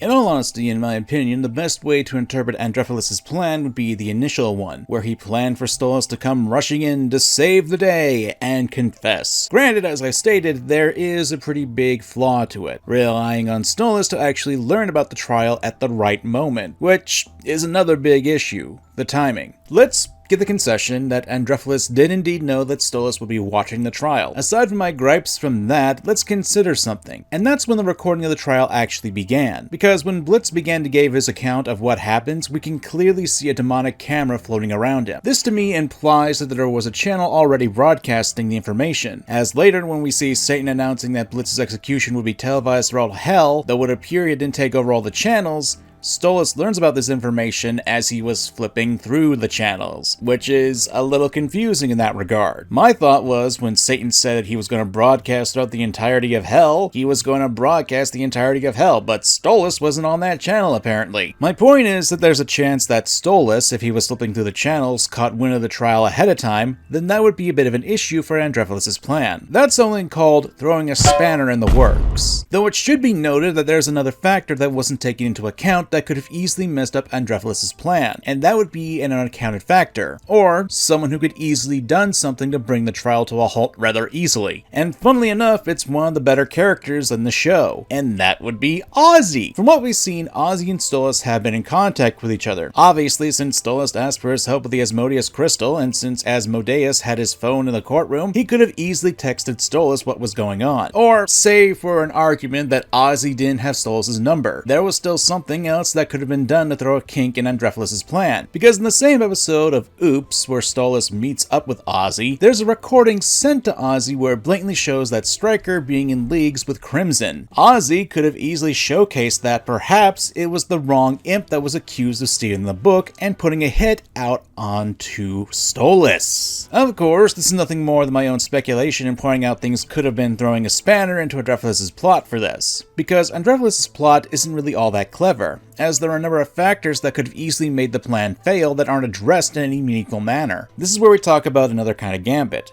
The Gambit Roulette. It's another kind of trope that's a branch off the Xanatos Gambit, but this one is a lot more reliant on the realm of chance, and yet manages to succeed regardless. Then what it makes it like that. And to me, that's what Andropoulos' plan came off as. You see, Gambit Roulettes are used to make the character seem impressive, but in the end are tricky to pull off since it can come off as a big issue for suspension of disbelief. And the fact that the most plausible plan is reliant on what is essentially good luck that Stolas can just so happen to watch TV, that he just so happens to find the trial at the perfect perfect time and that no other factors could possibly interfere with his plan, to me, this does break my suspension of disbelief, but in another way. I can see the puppet strings on the characters in order to make this plan work, and it isn't the ice peacock who keeps saying things that make me cringe while holding those strings. It's the writers. It comes off as artificial and not so much as an actual evil plan, and I hope this video explained this pretty well as to why I feel that way, and hopefully you guys can see that as well. We wanted to properly discuss the terms of this divorce. I feel my darling sister deserves a bit more compensation.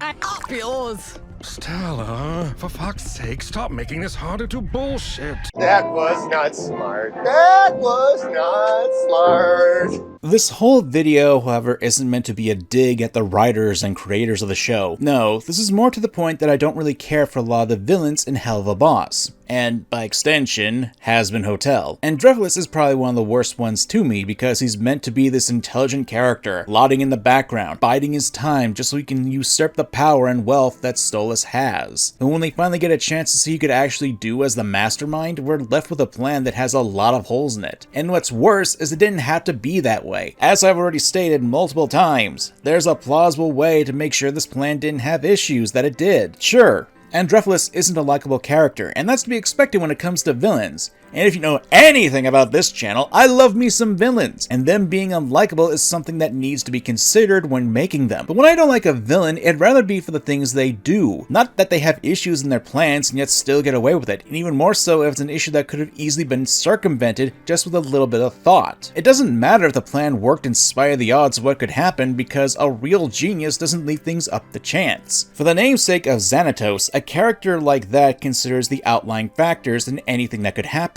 Like a chess master, they need to plan ahead multiple moves, and Drefulus does not come off that way to me. Of course, that doesn't mean what I'm saying is 100% correct and can't be challenged or even as a fact. This is only my perspective, and there are tons of people who did enjoy this episode in spite of that, or enjoy this sort of thing. And this video isn't to take that away from people. This is just me expressing why I think Drefulus isn't a good villain. But let me know what you guys think. What are your thoughts on the plot of the episode? Regardless of the issues I brought up, tell me your thoughts about Drefulus as a villain. I'm honestly interested in your thoughts on them. I'm MangaKamen, and thanks for watching.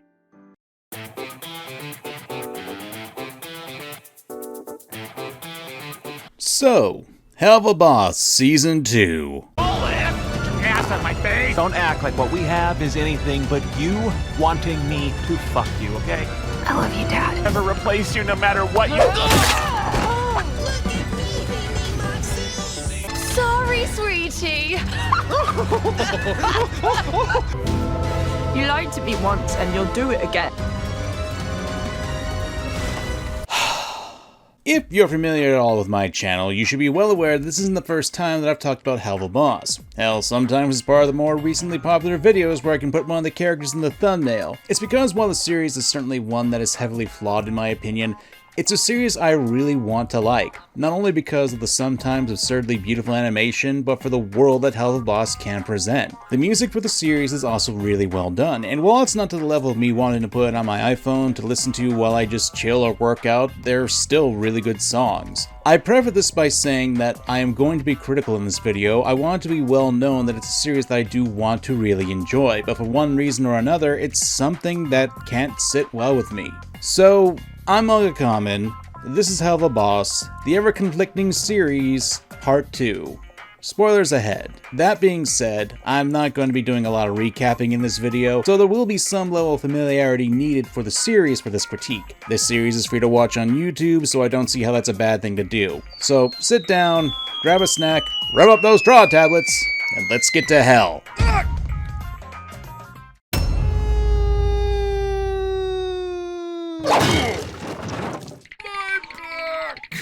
Welcome to hell, my friends! If for some reason you're watching this video and don't know what Helluva Boss is, then hi! Welcome to my own personal hell! If you're just interested into the analysis, then chapters will be provided, but I will have a little bleed in this section with that, so be aware. With its pilot originally airing in 2019, Helluva Boss is the creation of Vivziepop, a prominent animator who broke out years prior and even has a related show called Hazbin Hotel that last year got picked up by Amazon. The story of Helluva Boss is a little messy to say the least, with the story focusing around the boss of an imp in hell called Blitz, with the O being silent. He runs a business where he and his employees travel to the human world to kill people on behalf of the sinners who want someone dead in their previous life. It's an interesting premise, which can lead to some funny scenarios. However, as anyone who's seen the show can attest, that's not what we actually got. Yes, the premise that was presented in the pilot isn't what we get. Most of the time, at least. Rather, the story follows the interpersonal relationships of the main character Blitz, exploring his past and seeing how it holds him back from diving into the relationship with the demon royalty owl, Stolas. This interpersonal relationship between Blitz and Stolas has taken the main focus of the show, as well as we get into, there's a bit of an issue with that. I want to make it clear that just because the show's premise and how it came out differently isn't inherently an issue. Nor is it due to the fact that the show focuses on the two twig boys and them getting their freak on and addressing their feelings for each other. Or I should probably tack on an allegedly with that last point, since it's hard to really talk about this sort of thing. But we're getting ahead of ourselves. Let's get to the actual critiques. Yes, finally, the part of the video that person actually cares about. Ah yeah, here comes the part where Common says VisiPop can't write shite.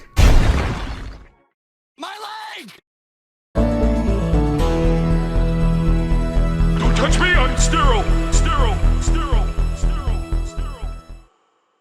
Contrary to what the people who love sticking forks in electrical outlets for fun like to think, I don't think the whole of Helluva's writing and characterization is terrible. But that isn't to say that there aren't problems, which we'll get into those in a minute or two. When you really look at Helluva's episodes on an individual level, there's quite a bit of praise to be had, especially with the emotional beats in the actual performances. All To You being a prime example of the show conveying the conflicting emotions that Stolas has with a recent breakup between him and Blitz is not only thematically a great song with beautiful visuals and a bit of an ironic twist thrown in the background, with Verosika and Vortex basically telling him that he's not in the wrong for the situation, without them actually knowing what happened, or the whole relationship between one of the 7 deadly sins, Ozzy and Blitz's childhood friend Fizzaroli, probably being one of the healthier relationships I've seen done in animation, with their chemistry being really notable and fun. But that's the thing right there. In a vacuum, the episodes can theoretically work pretty well, and sometimes Helluva can have the markings of a cohesive story going on. However, Helluva doesn't really do that.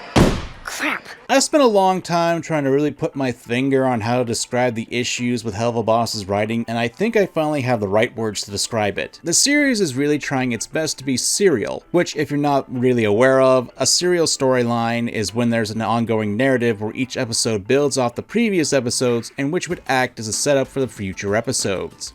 Meanwhile, if we're talking about episodic-based shows, it's when the plots of each individual chapter are self-contained for the most part, meaning you can pick up any episode you want to watch and not have to worry about there being any continuity. Insert zombie Simpson joke here. Trolled, memed, jiffed, and dare I say, pwned. Am I dead yet? What I mean to say with that is one is a purely episodic-based show will often reset their characters back to zero, with any possible development they have also being reset in the process. To be clear, these are not a one or the other situation. Episodic-based shows can also have regression in them. What I mean to say is that the plots start and end with the episode, but what happens to the characters in the episode shows up later down the line. Then there's episodic with a bit of a serial storyline, where most of the episode still has its self-contained story, but will have elements that bring in an overarching storyline. Oftentimes, said storyline will be wrapped up in the season finale. Season 1 falls underneath that last one I described, which had elements of Stolas and Blitz's relationship being more in the background of episodes, most of the time.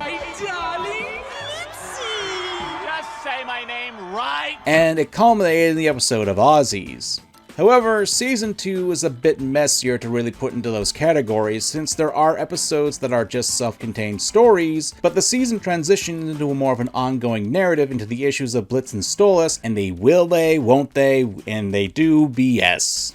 And that's fine, that's not the issue. The issue is when you consider that there seemed to be a tonal transition between the Season 1 and Season 2, ignoring elements that seem to be really important but get dropped off the face of the earth. And for an overarching storyline, that's not a good thing! One of the strengths that Helluva has is that its episodes tend to take a long time to actually release.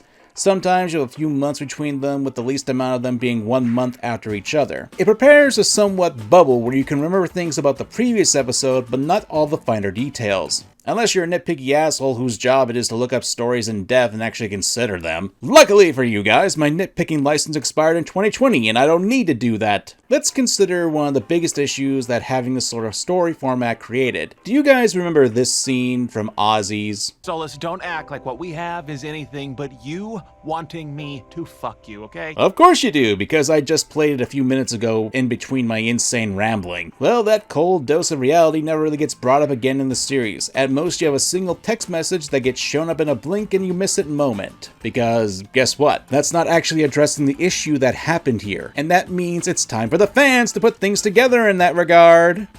The dynamic where it changed was when they were called out about their relationship at Ozzy, where Stolas gets a good look of what love really looks like between two people who care about each other and realizes, damn, that's not our relationship. This is where he begins to try for them to be more. After the incident with Stryker, he realizes how imps see royals and then just realizes that their dynamic is just wrong. And that would be fine if that was actually true, because Stolas never really comes to realize how imps see royals. If he did, he wouldn't be using Stryker's words as an attack against Blitz afterwards. I don't look down on you. You speak just like that vile Stryker friend of yours, the one who tried to kill me and you couldn't be bothered to come help me. Remember him? Now, I'm not disagreeing this sort of thing is possible, and that Stolas could learn that imps view him as nothing more than trash, but we don't see that expressed so far in the season. If anything, the issue is... Oh, lords. I'm poor now. Now, I bring this up because it feels like a combination that we don't have full-on proper foundation for these events before the actual episode, because they'll show up with a pinch of information and context that we're missing, or cut out a dash of the writers forgetting things that happened earlier in the episodes.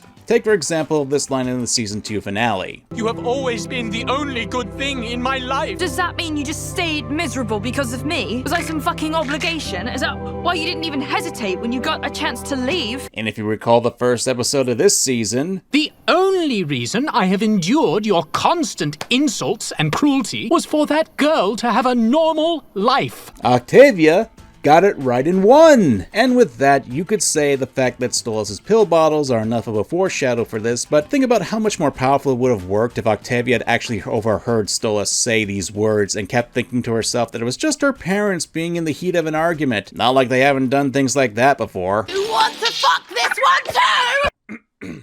That got a little off topic. But my point is that when you really watch the story of Helluva Boss as a more of a serialized nature, it's bogged down by a lot of stuff and feels like there's a lot of steps being skipped at the same time. Here's a prime of an example. This is Fizzaroli, and he probably has one of the best episodes in the entire second season that focuses on his employment under another 7 deadly sin, Mammon, with a lot of themes and even shows that despite the evil capitalist nature of entertainment... By the way, don't forget to check out the Helluva Boss merch store!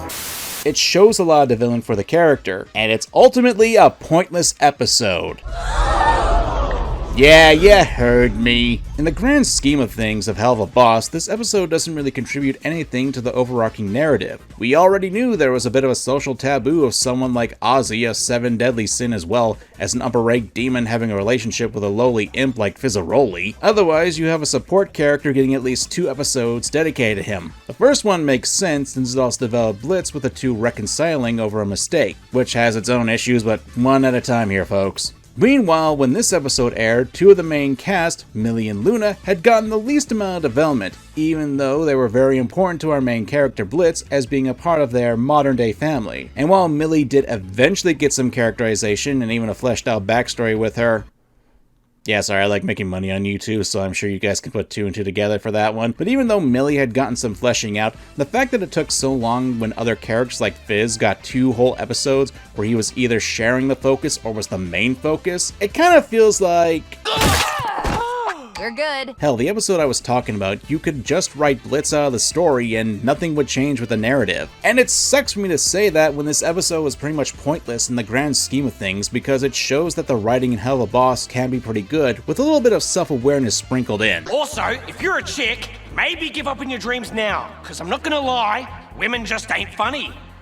anyway! But the fact that this episode was so good, but had no actual narrative weight to the overall plot, kinda shows a bit of a hole with the overall storytelling of Helluva Boss. It's like the show has an issue of priorities, and while this is the most egregious example, there are other times where it spends its screening on something that ultimately doesn't matter. Consider the Full Moon episode. You can skip a majority of it since it mostly just has some heel-dragging plot of the villains, quote-unquote, known as the Cherubs trying to kill Blitz, while the Imp is preparing for a romantic night with Stolas. And you can ignore all of that and have the episode focus on the romantic meeting and the drama that's included with ends with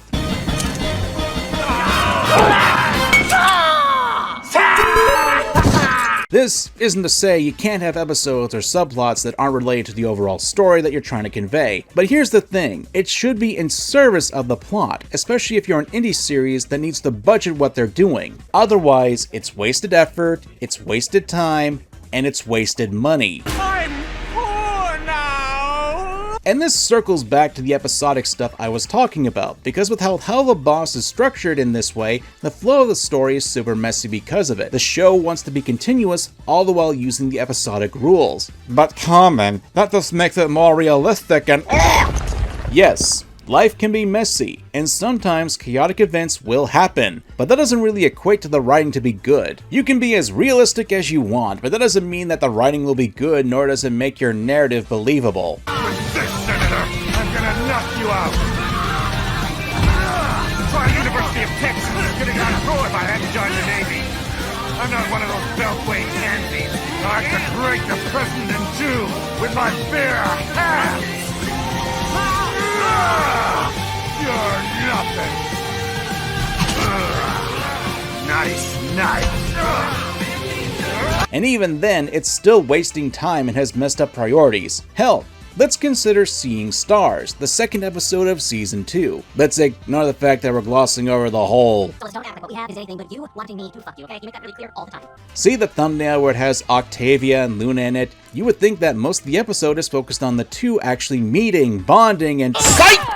Most of the episode is focused on Stolas and Blitz, who are trying to find Octavia in the real world, and they get dragged off to a TV studio where things get wacky and out of control with acid water. Woo! And again, the actual important part of the episode is near the end when Luna finds Octavia and gives a speech that in a vacuum makes sense, but with everything we've seen, that doesn't make any sense. Neither do women. It honestly feels like clickbait with the amount of filler in the episodes, because you can totally have just had the whole situation with Stolas and Blitz go off screen and let the audience come to their own conclusions. Hell, the actual other important scene with Blitz adopting Luna could have been remembered via Luna's perspective, and it would have made her speech have a lot more impact because it would show that she does care for her father despite being adopted and...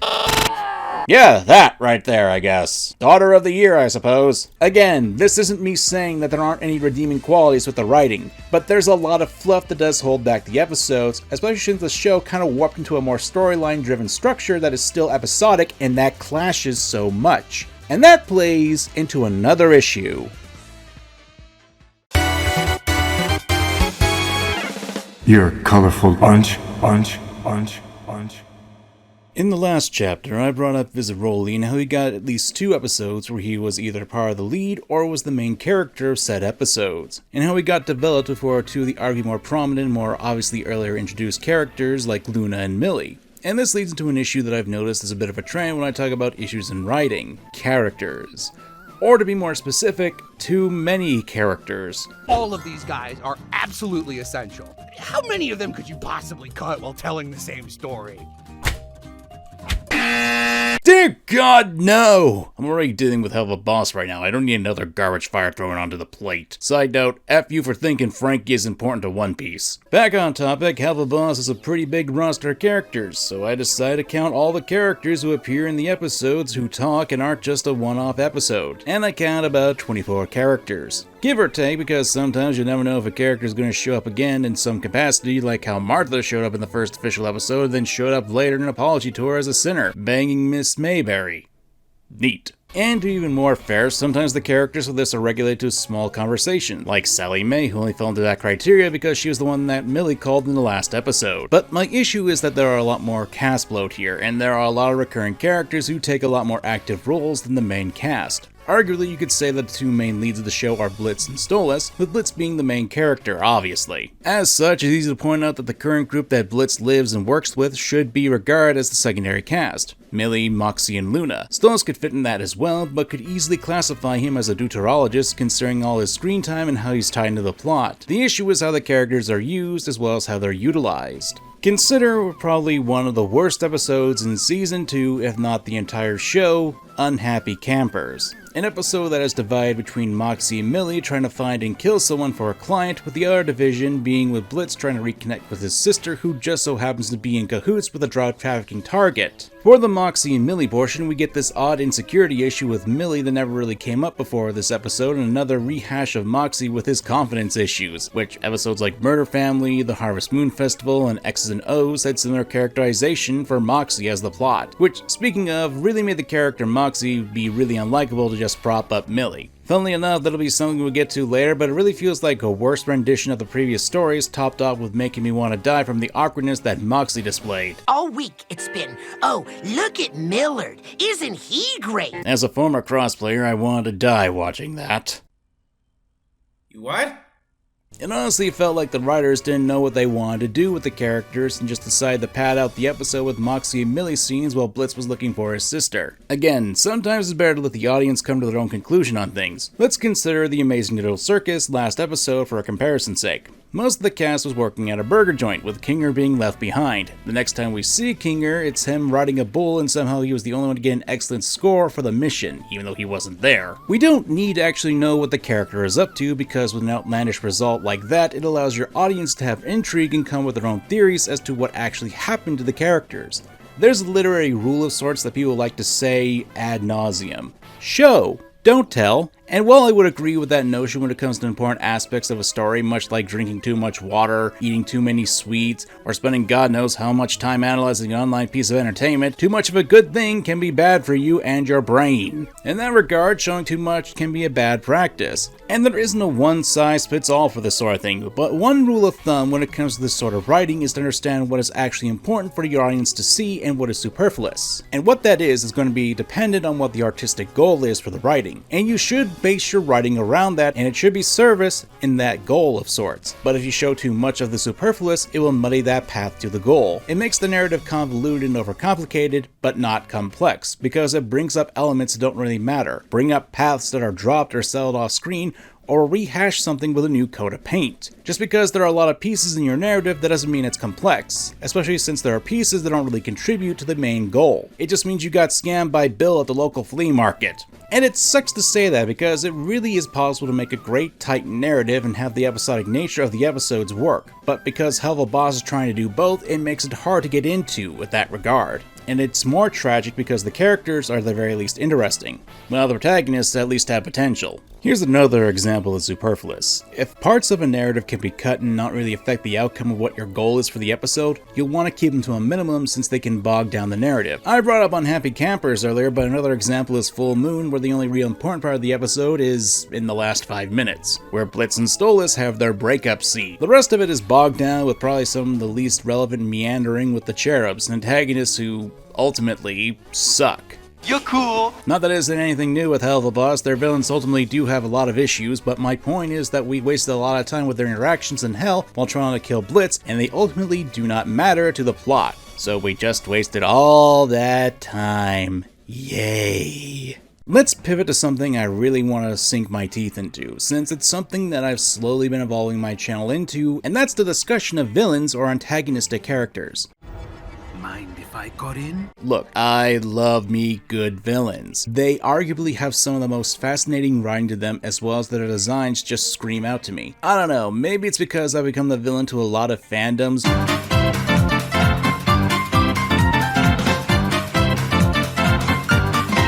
But I do appreciate villains as my channel goes on. So, the villains of Helluva Boss just suck.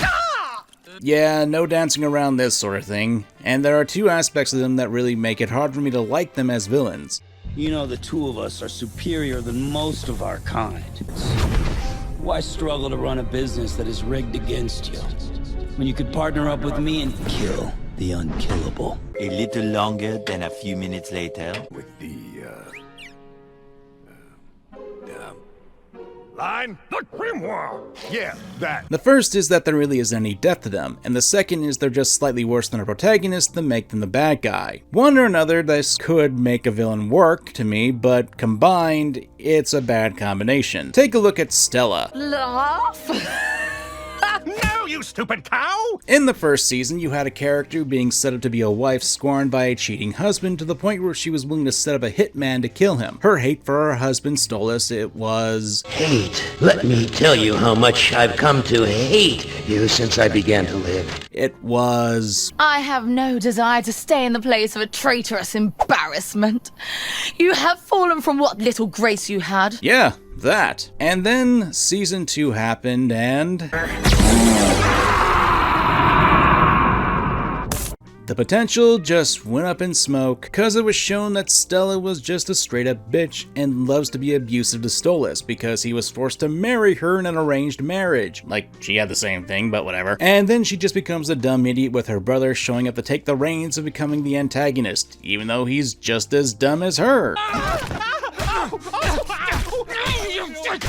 Cheating on someone is a scummy thing to do. I'm pretty sure anyone can agree to that. And the first season of Helluva Boss, yeah, Stolas was made out to be cheating on his wife, Stella. Then season 2 comes around and shows that she was always a bitch and abusive, thus making Stolas out not to be the bad guy in that regard. Frankly, with this situation, it makes it hard to put fault on Stolas, and that's kind of a problem, but we'll get to that soon again. Back to the villains, the problem with them is that they're really not threatening either. Yeah, we see time and time again that they have big numbers to them, that they have skills, and they have all this power, but there's no real build-up and there's nothing to them but flash. Take, for example, Stella's brother Andy. Yes, I am aware that is not his actual full name, but at this point I don't care because the only people I've known who are named Andy have been jerks to me. I feel like it's appropriate. With that sentence, you just lost the right to even talk to me. I made a whole video talking about his quote-unquote plan and mastermind, which, mind you, if I had to make an entire 19-minute video dedicated to explaining why his plan had so many flaws in it, that should say something, even if you disagree. That was harsh, huh? As if I give a shit! But let me add something to it. Andy's plan begins and ends in the same episode, because rather than weaving his evil idea of putting Blitz on trial into the plot, he just comes with this slapdash plan and the story has been literally bent to make it work. It doesn't make him look like a genius, it makes him look like an idiot who got lucky, which for all I know could be actually the case here, but you never know. Still don't have to like it. I don't care! Imagine, if you will, though, that instead of actually having this come up and be resolved in the same episode, Andy learns about the relationship between Stolas and Blitz near the beginning of the season. Then, throughout the entire rest of the season, studying IMP throughout it, maybe even having a spy get a read on the relationship between Stolas and Blitz, Andy crafts his plan to have Stolas be in a deadlock to choose to keep his position or to save the imp who captured his heart. You see, this actually alludes to the previous chapter where I talked about how episodic versus serialized storytelling can work, but can still clash. Instead of having things off-screen be done in the same episode, which is how the episodic nature works, imagine laying breadcrumbs to your audience that this was building up to, making at the very least Andy somewhat competent as a schemer because he's taking the time to learn about his targets and how they work to play off their emotions. Hell, by the time this video is out, I already made a video talking about Yu-Gi-Oh! Zexal's Vector. Someone who was a lot more competent as a villain in his planning and played the long game, even though technically speaking he lost almost every duel against the good guys. Yes, he did fail in the end due to a Deus Ex Machina, but Vector's planning and intricate scheming at least made sense. And let's get to the threat level, because boy oh boy, Andy himself, well... Cards on the table, I do not know if this is actually true, but someone told me in my comments that VivziePop once said that she wanted to make her villains both threatening and a joke. And considering that there have been times where she has explained things in live streams, this isn't outside the realm of possibility that she did say it. But I can't confirm it, so I'm just saying that. I bring this up because I can totally see her saying that. To make it clear, it's completely possible to make a threatening character who's also funny. I'm sure my editor and my fans, you can probably think of a prominent example that I've talked about on this channel multiple times. Sam, thanks for coming in. What's your game, Armstrong? Gonna talk me to death? Like I said, son, time for your final interview. But when you have scenes like this, You Where a power-deprived Stolas is beating up an iceberg. I'm sorry, but it doesn't really matter how menacing you make the character afterwards, that's going to be a defining moment. Fun fact, this should have been done during the actual fight scene. Maybe Stolas gets free and does this to distract Andy while the imps take down his ice dragon. At least you still have the whole... Exactly, imagine what her mother will say when she finds out you got your ass handed to you by a gaggle of imps and a hellhound. I think that's what folks call a bad look. And it still makes the character out to be menacing in some regard. Time for another example, folks. This time we're going back to Kamen Rider Gav. Because you can still make your villains a threat while having a joke element to them. So, meet Lage 9. He's a Granude who was just recruited to Stomach Inc., and boy howdy does he leave an impression.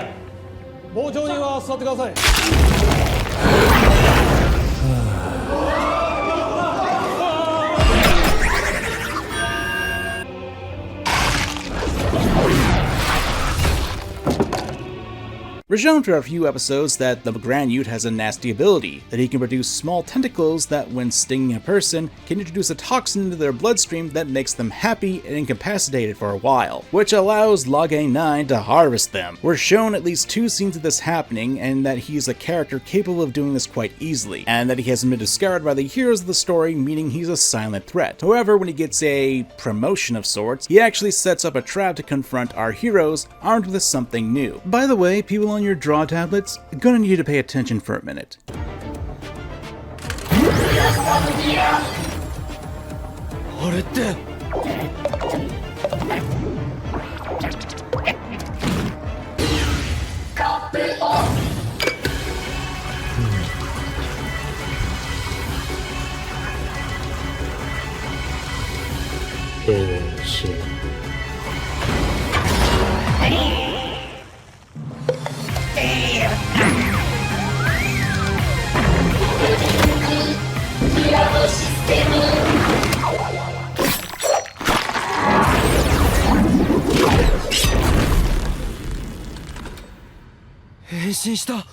That's right, you have this relatively scary looking jellyfish-based monster transforming with a pudding cup and gets this bright, colorful, and goofy looking design, and he becomes Kamen Rider Vlam. It's a little weird and kinda takes down the threat level of the character. Right? Wrong.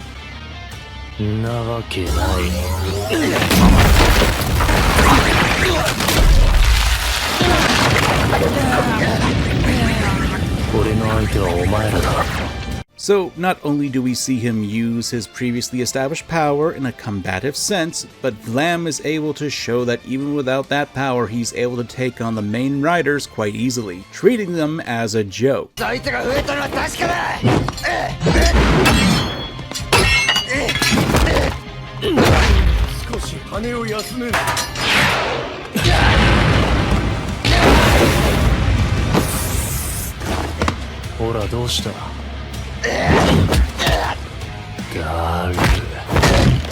Point is, the show not only establishes the character, but also takes the time to establish some of his powers, and then establishes him as a proper threat against the main characters. One can argue that Andy did establish his ice powers, but they certainly weren't done in a threatening manner. Hell, when he got angry at Stella, this was her reaction to it. Well, don't yell at me! My point for going through all of this is to showcase that you actually need to establish what your villains can do. You need to showcase why we should take them as a threat, and then you can actually play with them after that. Otherwise, if you don't, you run the risk of undercutting them. Also, since I just remembered that this needed to come up, why didn't Stella or Andy try to coax Octavia away from Stolas? They had a whole month to point out that if Stolas really did care for her, Stolas would have been there physically for Octavia. They could have planted the seeds of doubt that would have made them at least somewhat competent at manipulation, but instead... Hilarious. He thinks he's going to talk to his daughter. They're just idiots. Another villain I want to point out who has a similar issue is Memon. You know, the walking, talking Christmas tree of a sin of greed. Also, if you're a chick, maybe give up on your dreams now, because I'm not gonna lie, women just ain't funny. anyway? He's hinted at in earlier episodes, yes, but he isn't actually established until Fizz's episode, and he's made to be a terrible person, a very cheap embodiment of the sin of greed, and showing that he has a lot more of a monstrous form. It's all well and good, but there's a major problem with him as a villain. He's not a villain to the main cast. No, he's more or less a villain to Fizz and Ozzy, two side characters with the former quitting from him on and essentially telling him to F off in his song. So my question is, how is he a villain to Blitz? How is he a villain to Stolas? Well, he voted to have Blitz executed. So did several other demons. Are they villains now too, the Blitz? As a side note, I find my mom as the embodiment of greed to be very surface level. I've seen much better representations of greed within characters who are literally named greed and have better characterization. You want to bring back someone that you've lost. You might want money. Maybe you want women. Or you might want to protect the world. These are all common things people want. Things that their hearts desire. Greed may not be good, but it's not so bad either. Or if you want another example, consider Crimson. Moxie's dad, who happens to be the head of an imp mafia. In the first episode he's introduced to, he's actively being tricked by this guy. What? Never interrupt the Chaz when he's in the middle of a long monologue. Look, there's only one Chaz in my book, and it sure as hell ain't this lanky shark. My point is that this undercuts Crimson as a villain, especially when you consider I have a scene like this. Now take care of the others.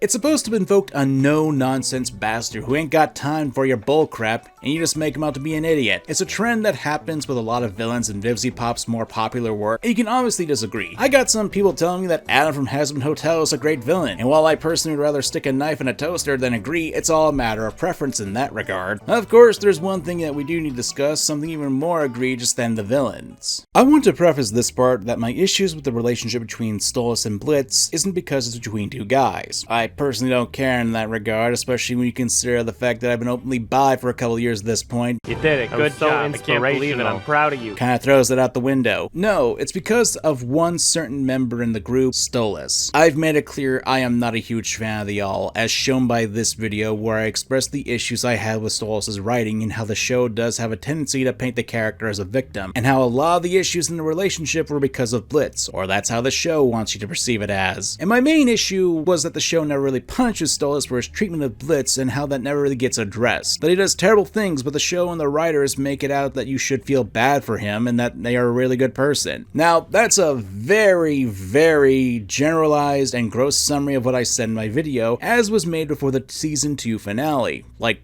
duh, that video came out in July of last year, well before Sinmas. So, now that I've seen Sinmas, do I think my complaints have been fulfilled? Well, nope. Not really. Mainly because Stolas' treatment of Blitz and imps as a whole is never addressed or called out because, once again... I don't look down on you! How many times do I... When have I ever... You speak just like that vile striker friend of yours. Even if you want to say something like, oh, but now that Stolas has lost his position of power, he can finally see how the lower class lives and still doesn't get called out for his behavior, still has the support group of imps to help prop him up, and still in the end, gets Blitz. His behavior towards Blitz isn't properly addressed, and when it's pointed out and called out by Blitz himself, Stolas in the show put it on him. Treat me like one of your little butler imps? You can't just dismiss me like that. I mean, you royal fucks think you can do this every time. Like you can just play with our feelings because we're smaller and not as important. Well, I'm not letting you, bitch! Let's go!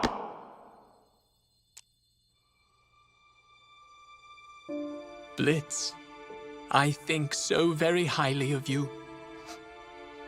I didn't realize you think so low of me. 2 seconds later. Where you are so cute when you are serious. And I get it. Emotional moments, not thinking straight, drama, drama, llama, drama. But as I said in that video, if Stolas really wanted to make this work, he shouldn't have done this testing bullcrap and been upfront with Blitz at the start of things, even before Blitz got there. Especially since throughout Season 1, Stolas made their relationship all about sex, until he learned that Blitz believes that's all the relationship is, and the time to give Blitz the choice to stay with them is on the sex night. Gee, I wonder why the imp who said this this. Stolas, don't act like what we have is anything but you wanting me to fuck you, okay? You make that really clear all the time. Would think that this is all a joke. Ultimately, what did this scene even accomplish? If Stolas was still willing to throw his life away, which, yes, he went to the courthouse with the intent of him getting 86'd from the mortal coil for his actions, and this whole thing isn't going to be addressed afterwards, then I'm sorry, but having a happy and goofy montage doesn't address the awkward feelings and emotions that come along with these scenes. It comes off as that they're just ignoring it. Let's just forget about the bad times, cram them away in text messages that you have to pause the screen to read, and the two twigs are making love, and googly eyes. Big anime googly eyes. I don't think I'd have much of a problem with Stolas as a character if there was some actual call out that stuck and had actual effect on him. Because, no, Stolas sacrificing himself isn't facing the repercussions of treating Blitz and the imps badly. Even that montage that's shown is a band-aid on a gunshot wound, because when Stolas gets treated horribly by other imps, Blitz to the rescue to fight or make things right. Stolas cheating, well, his wife's a raging psychopathic bitch, so it's okay to cheat on your spouse. Not like he couldn't have gotten that divorce right after Octavia was born, since the only reason why Stolas was forced to marry Stella was to produce a cautionary heir. Stolas was an outcast and never had anyone in the Goetia looking out for him. Oh, Helluva Sago, who was teased earlier in the season but only appeared in one episode, showing that he wants there to be a fair trial, wanting to get Stolas there to actually get his input on the matters at hand and supporting Stolas' expression and song. Where the hell were you all this time? But really, it's a lack of accountability that really gets me, and how the show is doing what it can to make Stolas be out this good person and victim when he really isn't. He doesn't have to be a good person, he's a demon. It's jumping through hoops in that matter, and you can see this more and more when it comes to Octavia's relationship with Stolas. A daughter and father relationship that honestly, I'd have to say is kinda well done in my opinion. Yeah, shock of all shocks. I'm on page 23 of the script and I'm saying Helluva Boss did something right with its writing, with Octavia's development and her rejection of her father. My problem is how people are willing to defend Stolas in that regard. You have always been the only good thing in my life. So does that mean you just stayed miserable because of me? Was I some fucking obligation? Is that why you didn't even hesitate? Octavia, that is so abysmally far from what he was saying. Because that's exactly how Stolas feels. He said it outright to Stella. The only reason I have endured your constant insults and cruelty was for that girl to have a normal life. So, is that not how he felt? Stolas outright said that he was tolerating Stella's abuse so Octavia could have a normal life. Are we just ignoring that confession? Are we also ignoring the pill bottles that Octavia found in Stolas' stuff that are literally used to numb away his pain? Annoying. She's so annoying and so repetitive. I have to hear. I know some people have said they're antidepressants, but I mean, it's hard to say in that regard. But yes, let's just ignore the fact that Stolas has, for example, dragged Octavia to a kid's amusement park under the guise of wanting to spend time with her, only to flirt with a guy who Stolas cheated with right in front of Octavia. Some people would call that a lie and disgusting. Or how about when Stolas was about to throw his life away to save Blitz, literally giving himself up for the imp and leaving Octavia, which he had pay-per-view viewing on. You know, something he said he wasn't gonna do to her in this scene. Are you gonna run off with him? And leave me behind? Go away where I can't find you? What? No. No, never. I'd never do that. Never. And he literally does that in season 2. Golly, do something new. Feel something new. You were so close. That song was great. You had a great moment of growth during that song. Get over it. Get over it, huh? Her dad almost killed himself to save Blitz and was going to leave her behind. You want her to get over that. Why are we ignoring this? I love you, Fia, so much. Please, sweetie, let me explain. I can't. You lied to me once and you'll do it again. Literally, just have a conversation. This is so explainable. Have one 15-minute long conversation, and I swear to God, Octavia will be brought up to speed with everything and on his side. Well, maybe the conversation was actually before Stolas had almost killed himself at the trial and before he took a month to actually stomp up to the mansion, because here's a question. Why didn't Stolas go a month earlier to see his daughter in person? Seriously, if he was going to have a confrontation with Andy, and what was stopping him from doing it a month prior? Over 500,000 views, huh?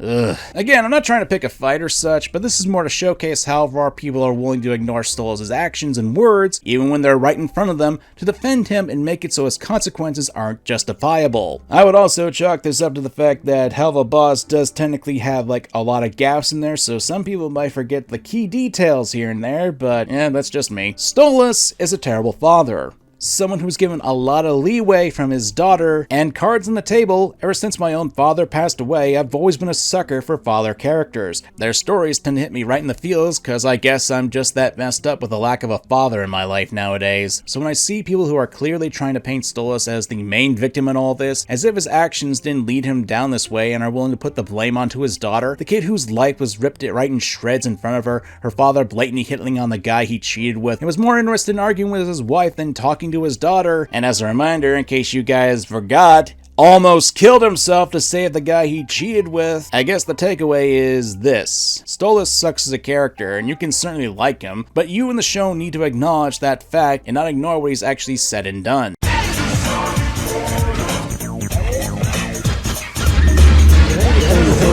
The definition of insanity.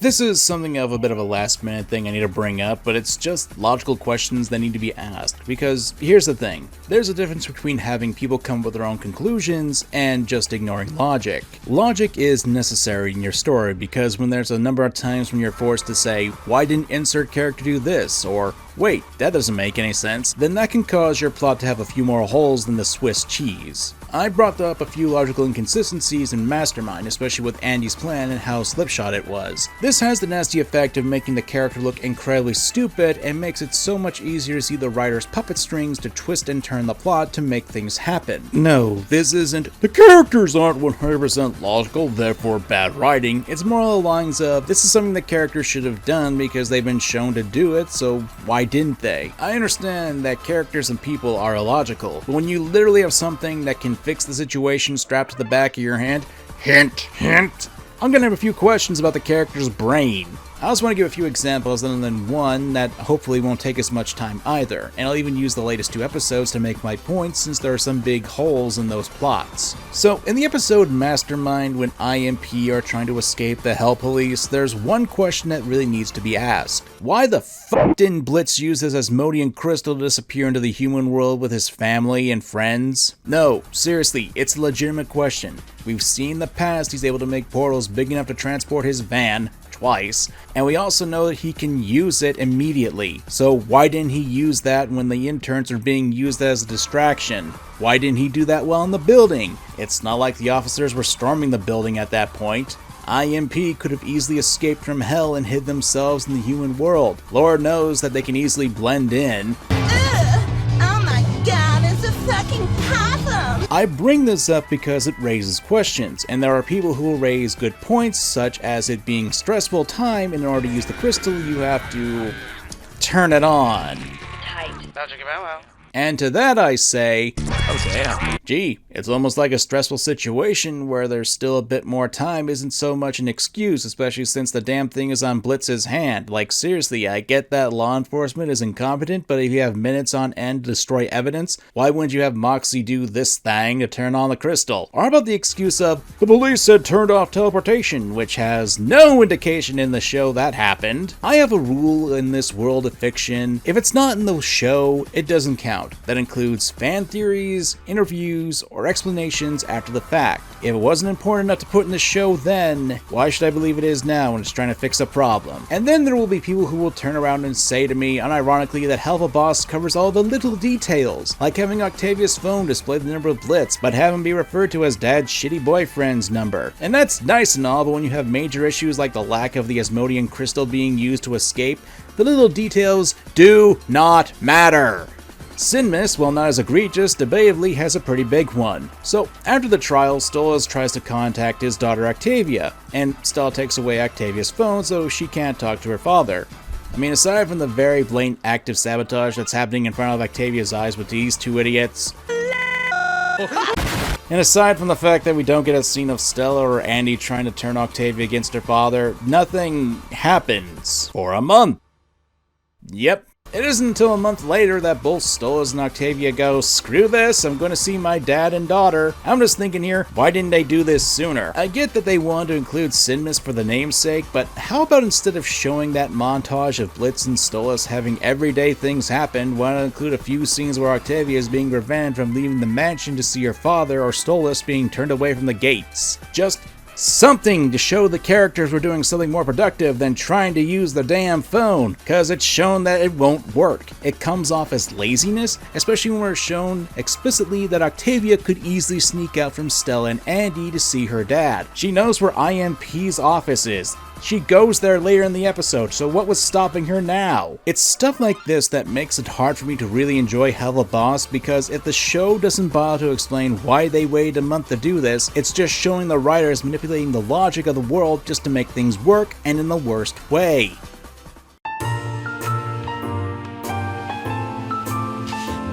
And yet, despite all my criticisms, despite all my issues with the show and writers, you know one of the biggest things I want to say is, I want to love this show. Helluva, as an indie animation, is a show that obviously inspires a lot of people to seek out their own creative endeavors, and I'm no different in that regard. I love the world that VivziePop crafted, but the unfortunate part of that is that the characters within it aren't really given the actual care they deserve, at least in my opinion. The writing is not great. There are way too many characters, with side characters getting a lot more attention and depth, and the focus of the show shifted from the premise. I want to like the show, but I also don't want to turn off my brain to enjoy it, since it's also trying to tackle so many themes and elements that I would like to look into. Classism, love, and all that other stuff too. I know that I can only speak for myself, and that's all I intend to do, but I do hope you guys can at least see where I'm coming from with all these critiques and points. And I'm pretty sure I haven't gone to all the issues I've had with this video. I mean, this video is almost an hour long, and I probably could keep going, but I don't want to make my editors go insane. So I'll leave you with this. You can like Helluva. You can enjoy it. Don't let someone like me who has issues with it take that away from you. But at the same time, acknowledge that people will have issues with the things that you love,